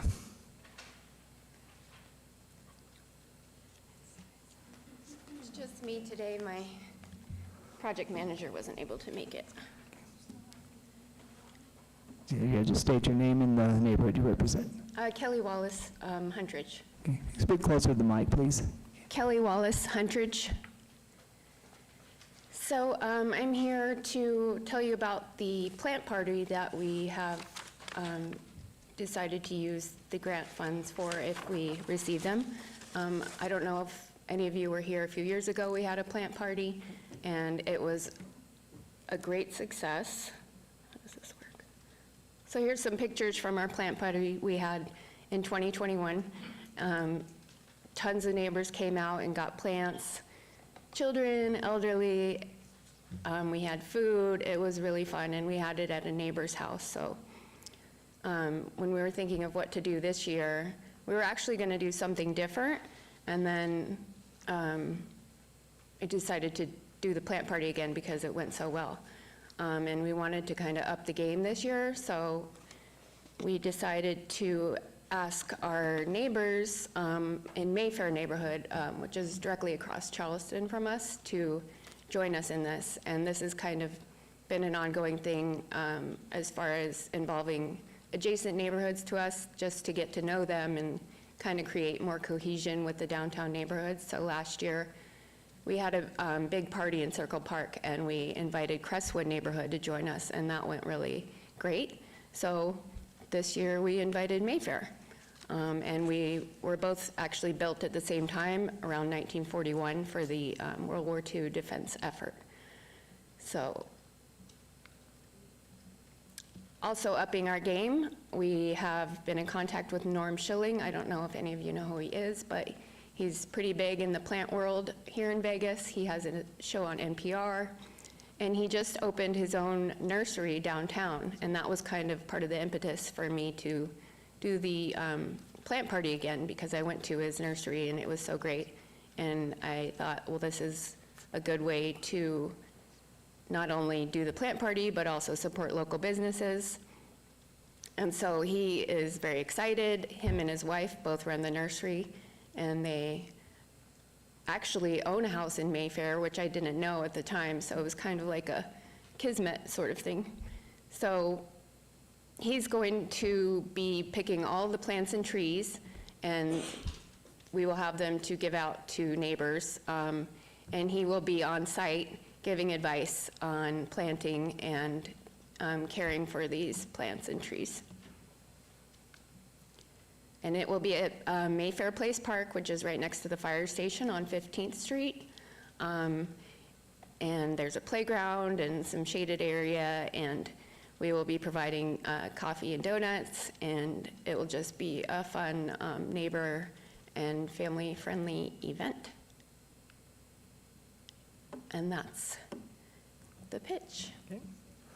Thank you. Any members have any questions or comments to say? Go ahead. Yeah, my name is Rajan Vasudevan. So I think this is a great idea. I had some questions. Okay. How many plants do you intend to distribute, or did you distribute last year? How many plants, roughly? So I gave Norm a budget and had him, show how many plants and trees he could provide, and so he basically is a little over 100, which is kind of what we did last time, and it worked out really well. Yeah.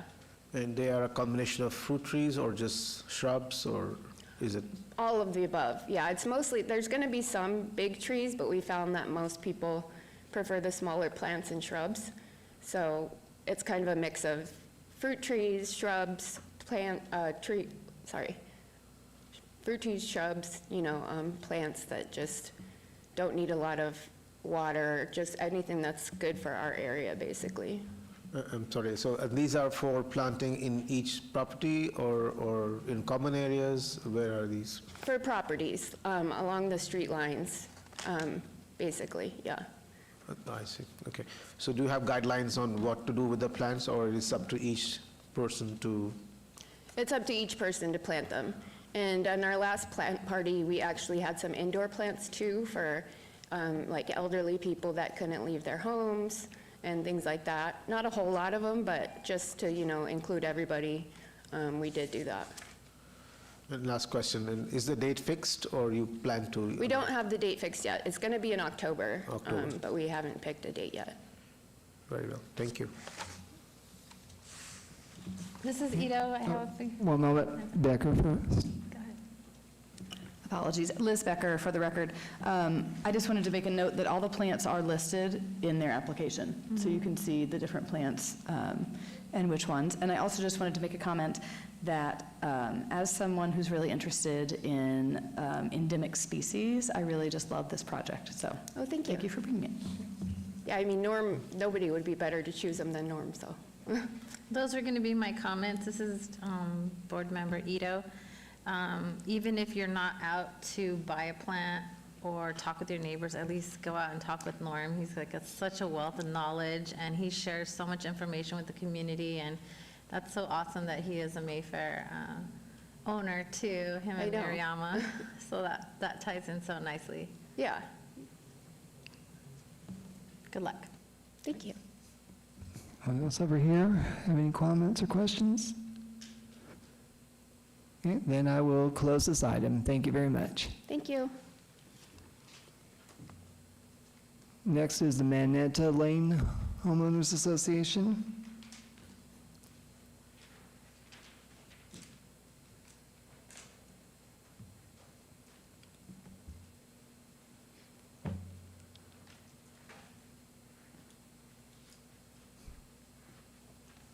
Okay, do you have flyers to pass out, or?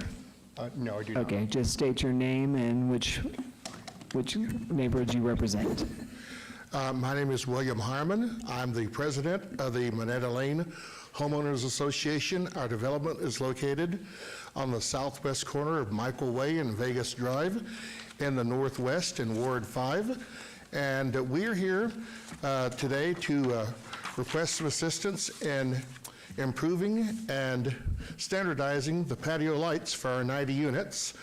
And with me today is our treasurer, Mr. Richard Bowles, and he will basically show you what it is we're needing to do. Thank you.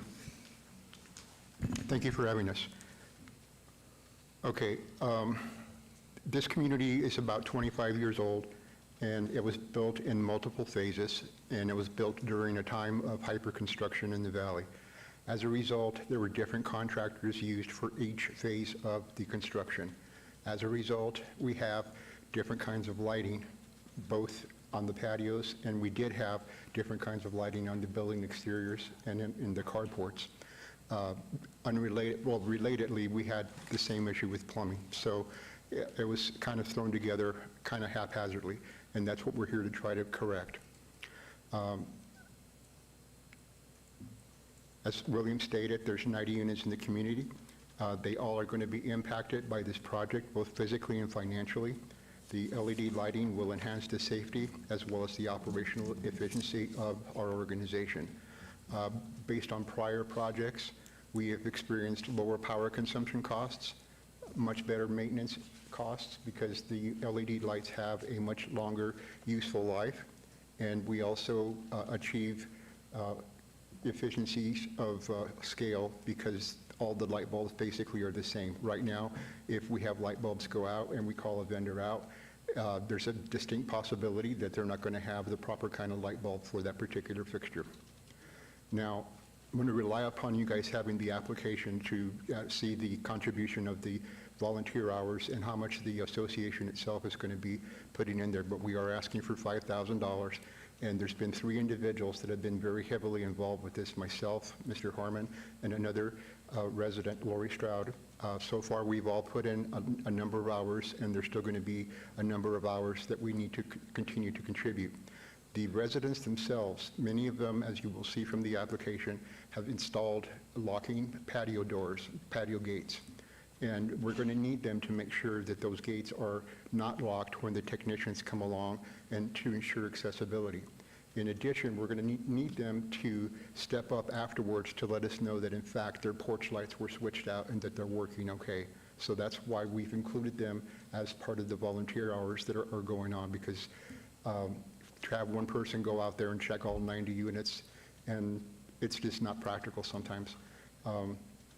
So anyway, I just wanted to give you a shot here of the different kinds of lighting and light fixtures that we have. This is at one particular unit, and a lot of this is dependent upon what phase of the building was that you live in. On these ones here, you can't particularly see the light bulb. They're elongated tubes.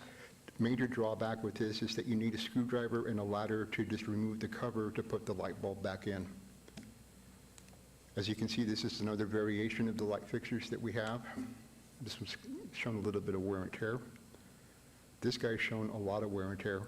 But as you can see on this particular case, one of 2 things happened here. Either the fixture was put in upside down, or it's put in correctly and the bulb attaches that way.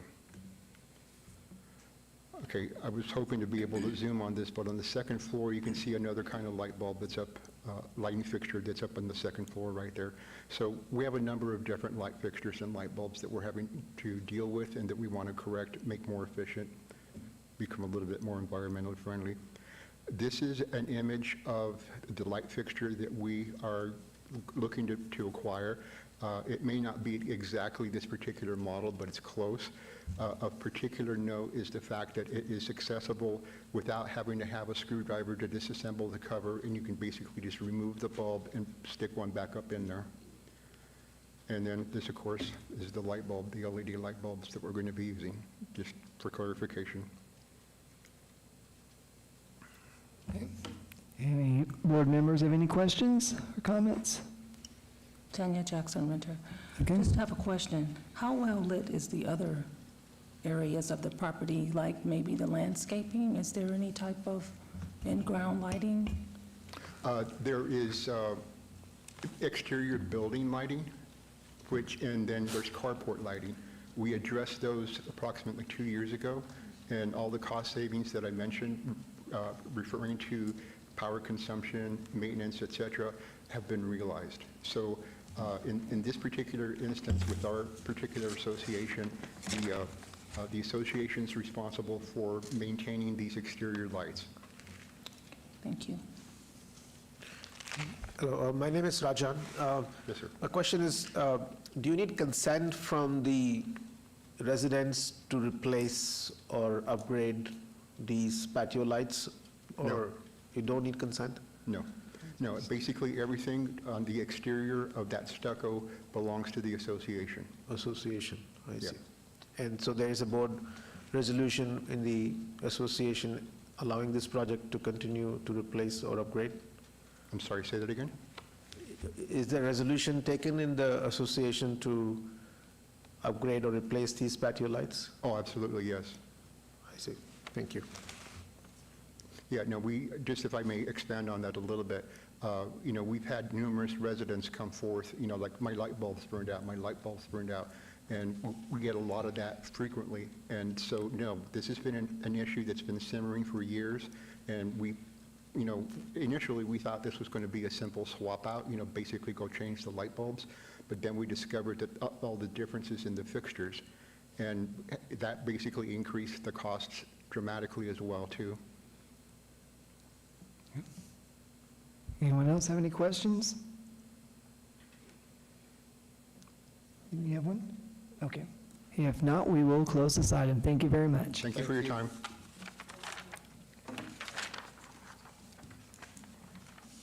Next is Palomino Gardens.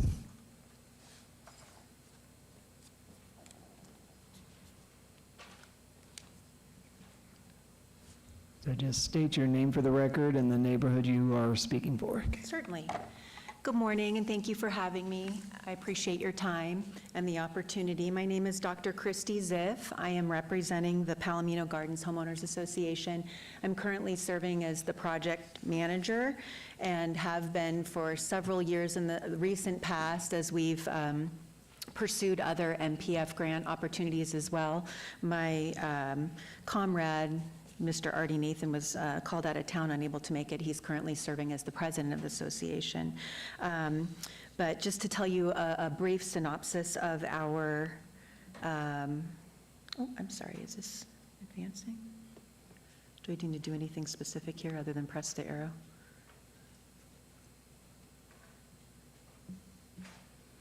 Am I not seeing what you're seeing? No, yeah, we're not getting it on our TV.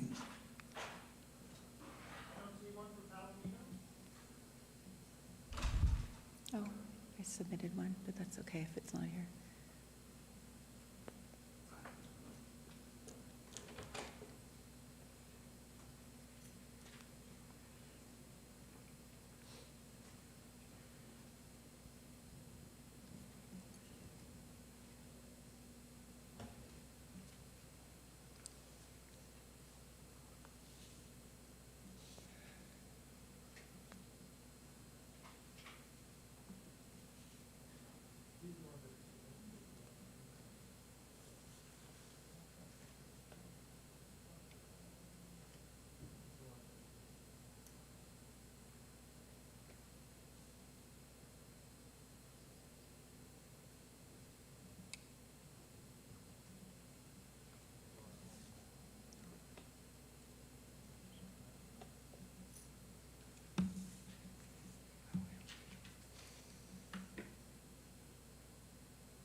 Want to go to the next? Okay. We're still trying to track your presentation. If you don't mind, we will go to the next neighborhood and then come back to you once we get that Oh, okay. fixed, if you don't mind. No, that's fine. Thank you.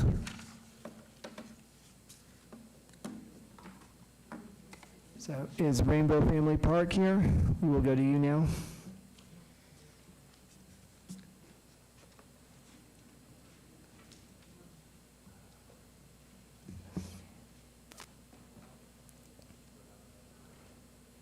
Yeah, and just state your names and the neighborhood you represent. Good morning. Thanks for having us. I'm Diane Harrington, president of the Rainbow Family Park Neighborhood Association. My address is 2020 Homeview Court, Las Vegas. Good morning.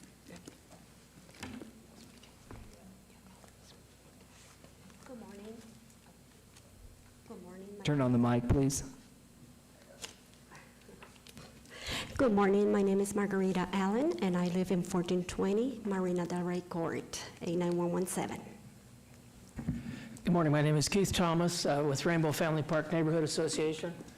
I have the handouts here for the committee as well. Diane is our president, and Margarita is our project sponsor. I'll go quickly through these. I want to concentrate on our page 15. So we're Rainbow Family Park Neighborhood Association. It's a we're in section 3, just west of Rainbow, east of Buffalo, between Charleston and Sahara.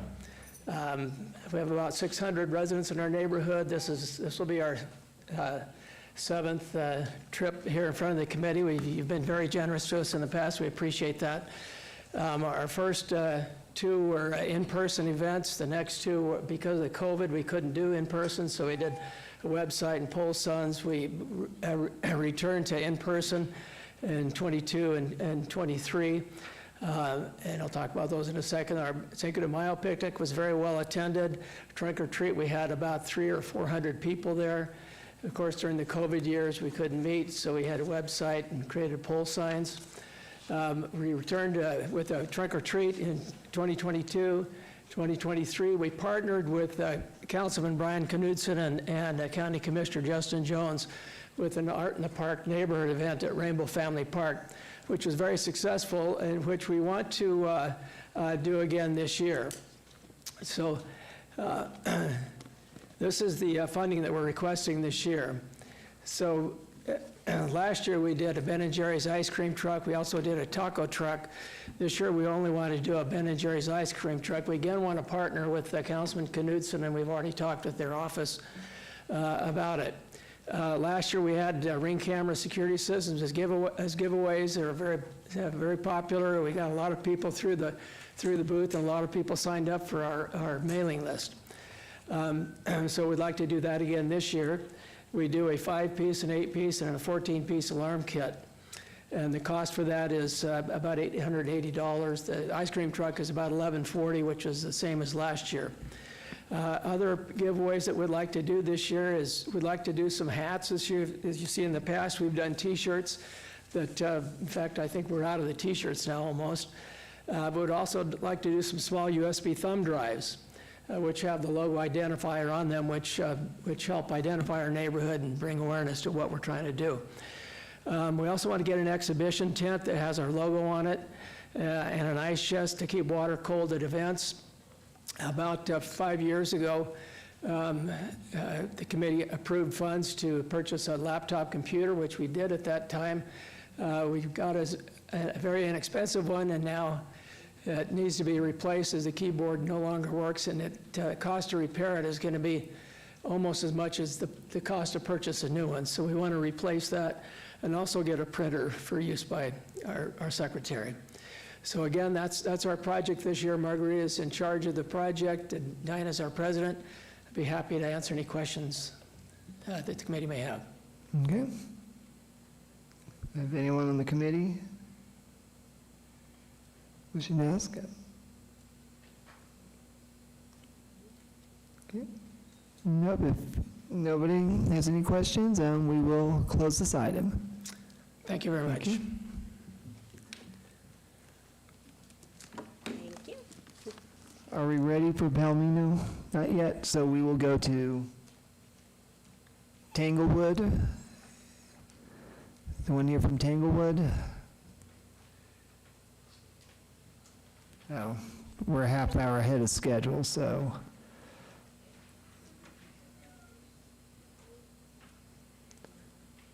So we'll just wait to see, to get Palomino's fixed, and we'll.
We got it now, so.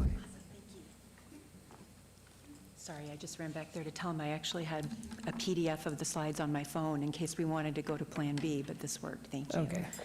Okay, I'm sorry. So once again, my name is Dr. Christy Ziff. I'm here representing Palomino Gardens Homeowners Association, or PGHA. I'm currently the project manager and former president that I served for 8 years prior to spearheading the grant efforts. And again, would like to thank the committee for their time today and also for the generosity in years past.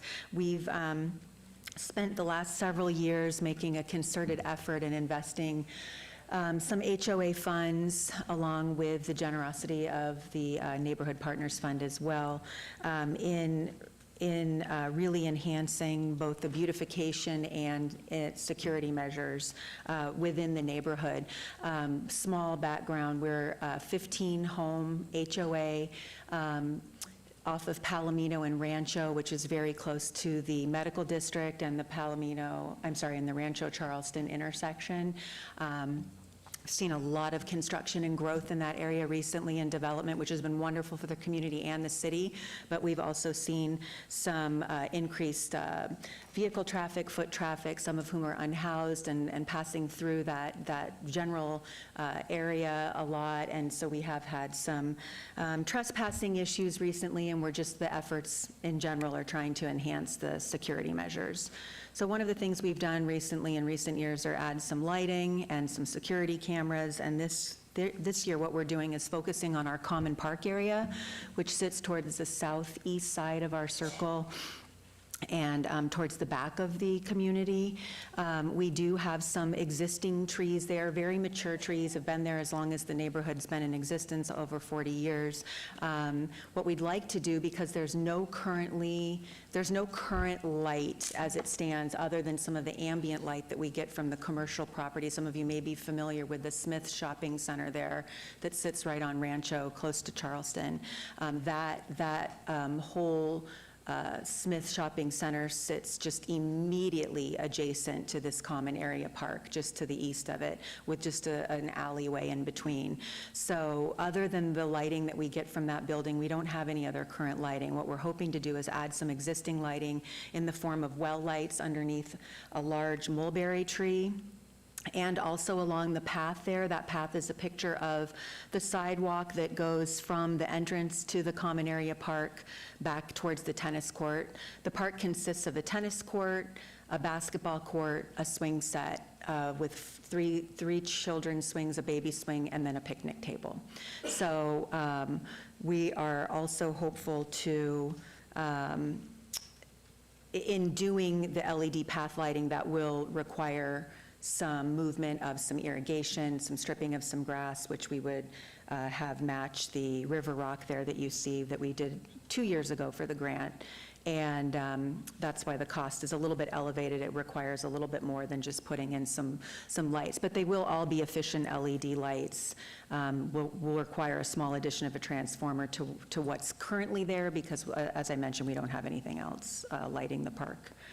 In addition, this is the adjacent tennis court. This is what is right behind the wall that goes to Smith's. We're hoping to install just 2 solar-powered lights, motion censored. They don't have to be on all the time. They can be on all the time. They are dawn to dusk if you choose to set them that way, but we'll probably keep them on the motion sensor setting, just so that if anyone were to access the neighborhood by that back wall, they would illuminate at the time. Also, if anyone wanted to use the court in the evenings, they would be illuminated. This is the back wall of which I'm speaking. You'll see there, I don't know if anybody was here a couple of years ago when we added some of this plant growth, this climbing vine, this Monrovia vine, which has been lovely because you can already see in a little over 1 year what it's going to do is actually essentially add a living fence that separates our tennis court and wall area from that back commercial property. Those are the lights I'm speaking of, which is the only thing there now. This wall here is 4 feet tall on our community side. It's 7 feet tall total, so the side on the other side is a little bit taller, but that brings me to my next point, which we're hoping to just add the 3-foot additional screen. I mean, it would be a structurally sound fence, but it would essentially be just a wood screen that's pressure treated, the length of the entire wall, 122 feet, and just a 3-foot increase, which again, just from the other side, then would make it a 10-foot barrier versus what's now a 7-foot barrier. We actually have had some people access the neighborhood via this wall, so we're just hoping to add a little bit of height to it. And then eventually, the wall itself will be covered in vines, so aesthetically it should look really nice.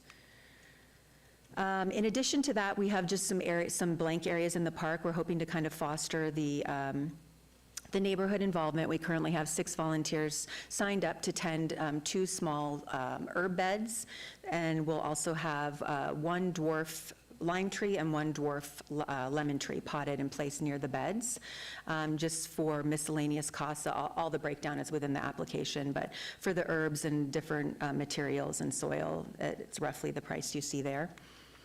This is about where the beds would go. There's just a blank wall adjacent to the swing sets. And then this is just a breakdown again. It's all listed in the application, but all of the 15 homeowners have agreed to an in-kind donation in addition to our volunteer hours. And we would just be extremely grateful if we could pursue this effort. Thank you so much. Okay, any questions from anyone? Okay.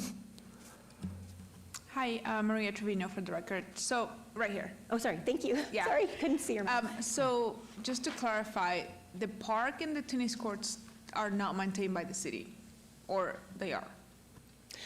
No, they're not maintained by the city.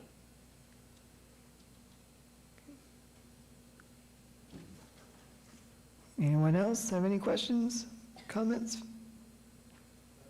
Yes, my name is Rajan.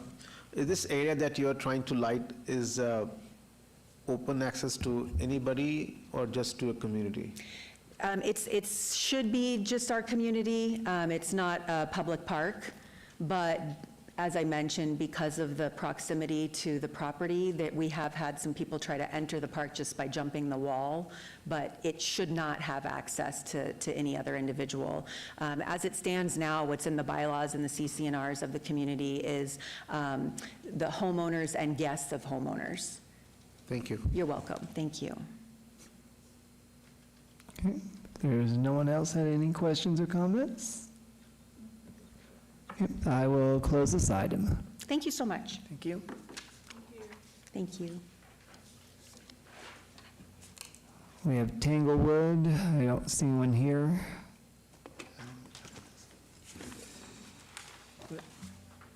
And they have till 11:35, so I believe we have to.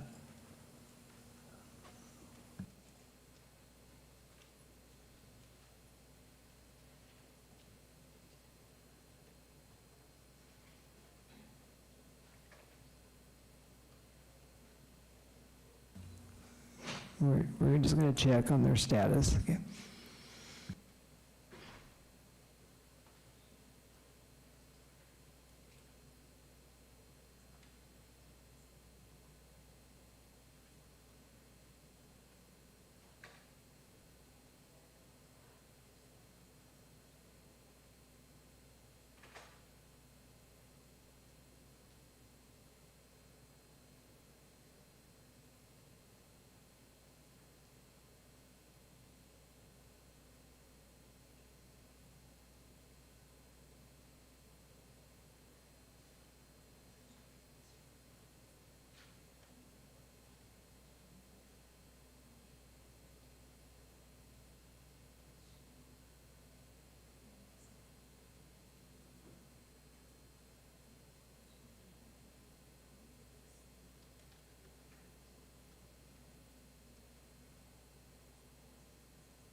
So while we're waiting, I'm also going to remind my members on the Zoom grant to do the reviews for each neighborhood association. You can either do them now or try to do them before our next meeting.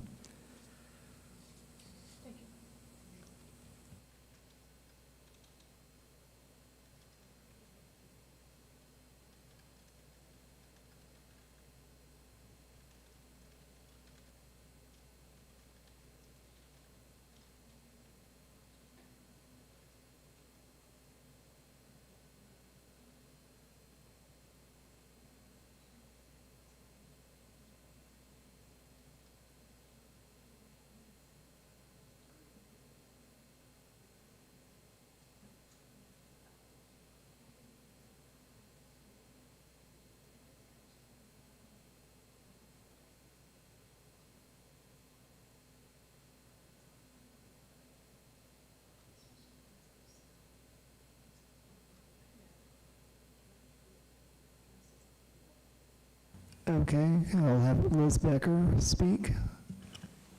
Liz Becker, for the record. I just wondered if there is a way that all of the PowerPoints could be put into the Zoom grants so that we can see them and so that they don't have to print paper. I know that they don't have to, but I know a lot of people want to print the paper.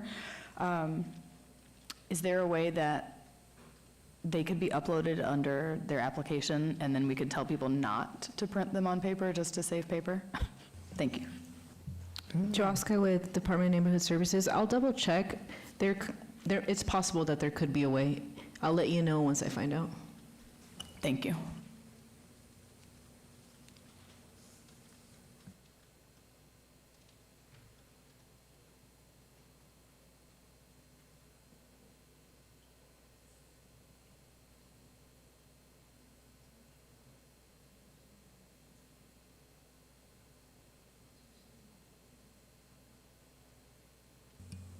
Yeah, we're just still waiting for Tanglewood. They were scheduled for 11:35, so.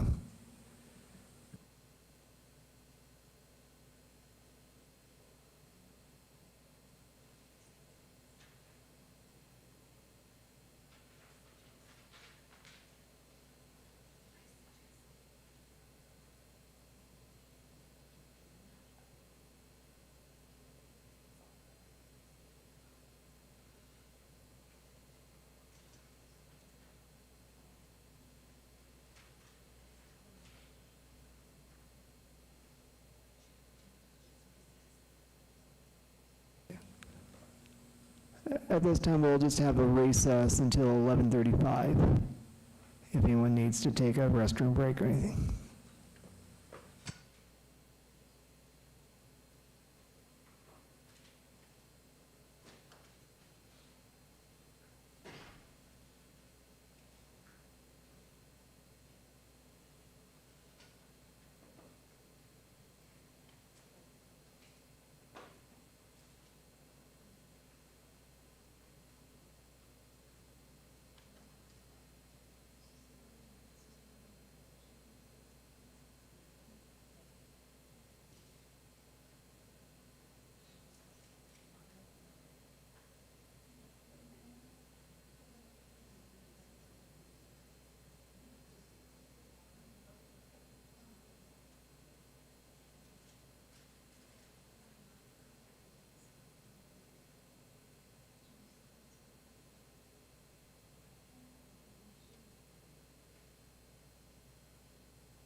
We will get to you when two of our members are not here yet. Once everyone comes back, then we will start your presentation, okay?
Okay, we will reconvene the meeting. Ms. Becker, just on the record, the question you asked earlier, we just put that back on the record, ask the clerk the question you're concerned. Liz Becker for the record. I was wondering if the PowerPoints provided by our presenters could be included in the Zoom Grants page as an upload so that we do not have to have folks print them out and we can review them when we are not here. Thanks so much. Okay, and city staff answer to that? This is Joska with the Department of Neighborhood Services, so they can upload it. The PowerPoints are not a requirement, but they are going to be able to upload them. I'll just make that clear on the next year's workshops and let them know that they can upload it. Okay, now we will go to Tanglewood Neighborhood Association. You can come up now, just state your name and the neighborhood you represent. Could I also ask a question now or later? Can we do that after their presentation? Sure. Then, yeah, I will before we adjourn the meeting, okay? Hello, Ultimate Lewis for Tanglewood. Good morning, Mimi Saavedra for Tanglewood. Good morning. So Tanglewood Housing Development has 275 homes with approximately 712 residents. We are located on Smoke Ranch and Torrey Pines.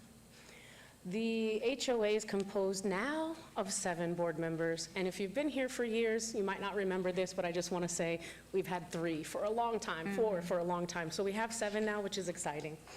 The association has previously received the grant and is undertaking a multi-phase project to improve the community park and neighborhood appearance.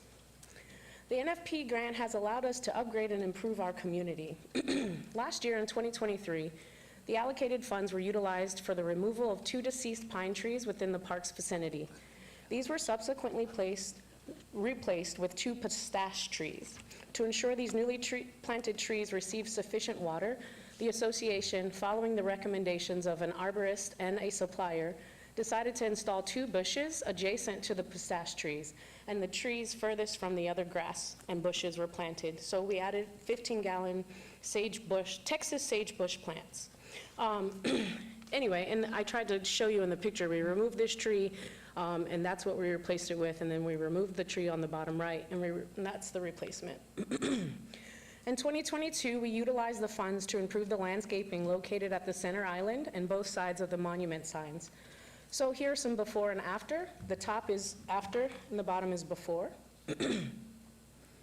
So these are the 2 monument signs, and then the center island. It was really hard to capture what we did because the angle is in the front, and then the second angle is on the side. But we added color and plants.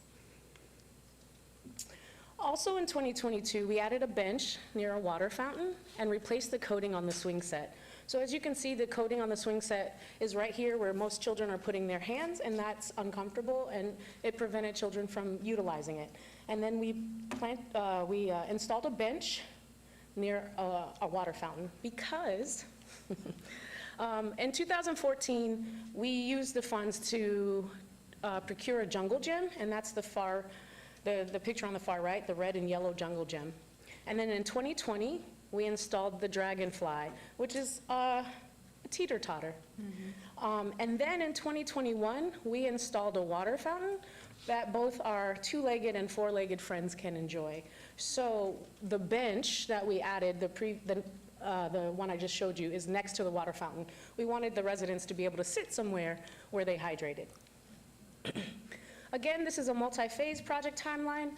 So we've got a 7-year timeline to improve some things that we've already started, the monument sign, the center island landscaping, and the community park, by adding in the future additional swings, maybe a park shade structure, deep water irrigation for landscaping, and improving security. Okay, so what I want to tell you is that our park used to have grass everywhere. And then with desert landscaping, we reduced that grass area to provide desert landscaping and the playground. Unbeknownst to us at that time, the trees that are furthest away from other shrubs and bushes were dying. So trees have this really intricate root system where its roots talk to other plants. Whenever a plant is in need of water or is sick, the other plants will give that plant what it needs through the root system. So when we removed the grass and had sparse shrubbery, those pine trees were dying. So we've had to replace trees outside of using grant money. So we wanted to know what is going to prevent this. So we were told that we needed to plant more bushes and maybe some deep irrigation to sustain the life of the trees we plant. So this year we aim to allocate the funds towards enhancing the park's infrastructure while implementing a deep, comprehensive irrigation system for the trees. Also, we had a park audit, and we were told that there were some things out of compliance with the swings and the wood chips in the swing area. Naturally, when children or people swing on swings, their feet kind of move the wood chips, and of course the wood chips provide safety if someone were to fall. So we needed to replace the wood chips and get this swing set up to par. So how this will impact our neighborhood. Addressing the irrigation challenges will improve the functionality of the trees because they provide shade. Increased safety by correcting the non-compliant playground elements will enhance safety for all residents. Community engagement. Residents can provide input and participate in shaping the park's design through meetings, surveys, volunteer activities, and fostering community ownership. And then the last is property value. Enhancing the park's aesthetics and amenities can positively impact the property values.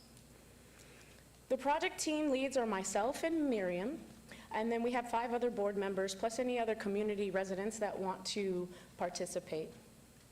The total cost for the project is $42,408 without sales tax. And so we are asking for the full amount, and we are going to provide a 105% match with volunteer pledged hours of 140. Anyone have any questions or comments?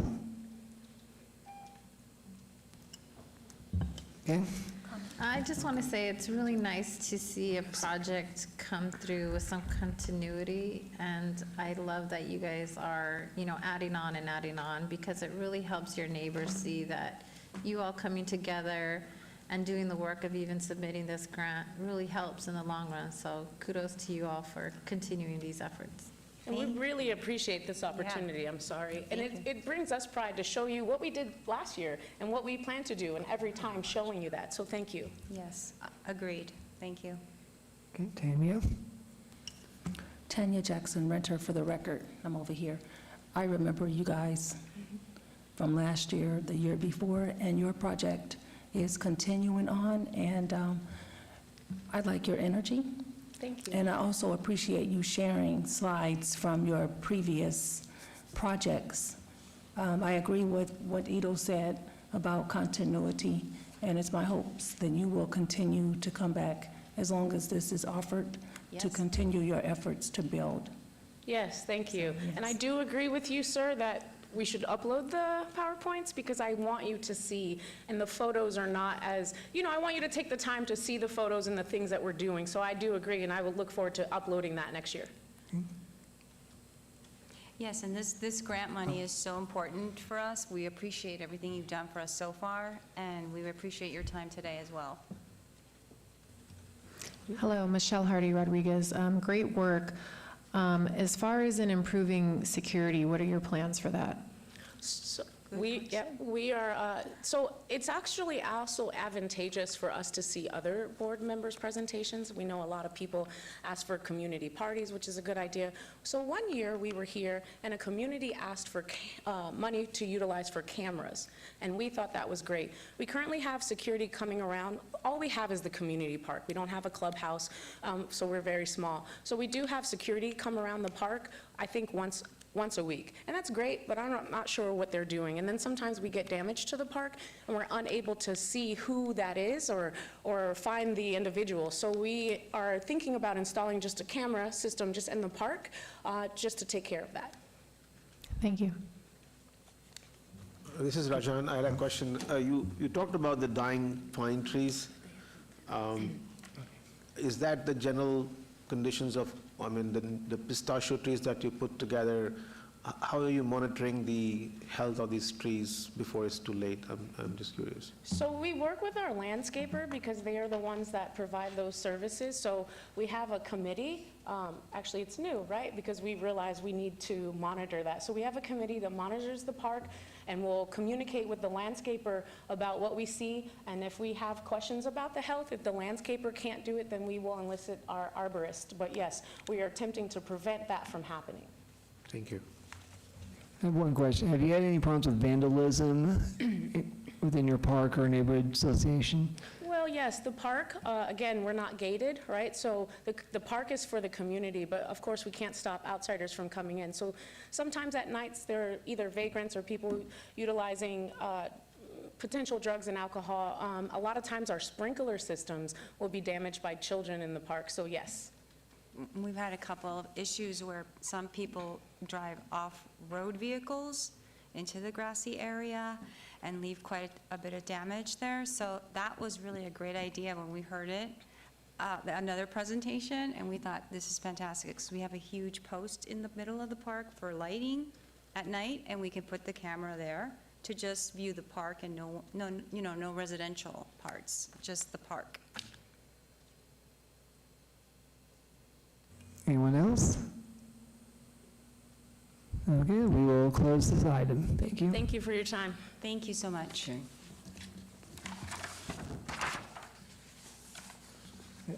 And you had one other question before we adjourn? Yes, my question was, not to you. No. My question was that, can you provide us guidance on how to provide our reviews online on Zoom Grant for each of our logins? If there any Okay. guidance. I'll have city staff answer that. Joaska, for the record, I did give a packet during the board orientation that kind of gives you step-by-step, but what you will do is you'll go into the Zoom Grants application, you'll go to the Applications tab, and then you'll click on the first association name listed, and then you'll click on Review Tools. And then after you click on Review Tools, you'll be able to see the scoring on the left-hand side. Thank you. Okay, so we are done. Next is citizens' participation. Public comment during this portion of the agenda must be limited to matters within the jurisdiction of the board. No subject may be acted upon by the board unless that subject is on the agenda and is scheduled for action. If you wish to be heard, come forward and give your name to the record, the amount of discussion on any subject, as well as the amount of time any single speaker is allowed. May be limited. Is there anyone wishing to speak? We have no one. I will close item 8. So next, just to clarify again, when is our next meeting? Joska, for the record, the next meeting is going to be deliberations on June 24th. At 9 a.m.? Yes. Okay. Okay, if not, does any board members have any other questions on anything before we adjourn? So as far as the 11th and the 12th, we're not meeting? I thought I saw the 11th and the 12th. City Dates as well. staff answer that? Joska, for the record, no, those dates are canceled. Okay. Okay. So, do I hear a motion to adjourn the meeting? Yes. Motion to adjourn. Okay, hear a second? A second. Okay, all in favor? Yes. Aye. Aye. The meeting's adjourned. Well done.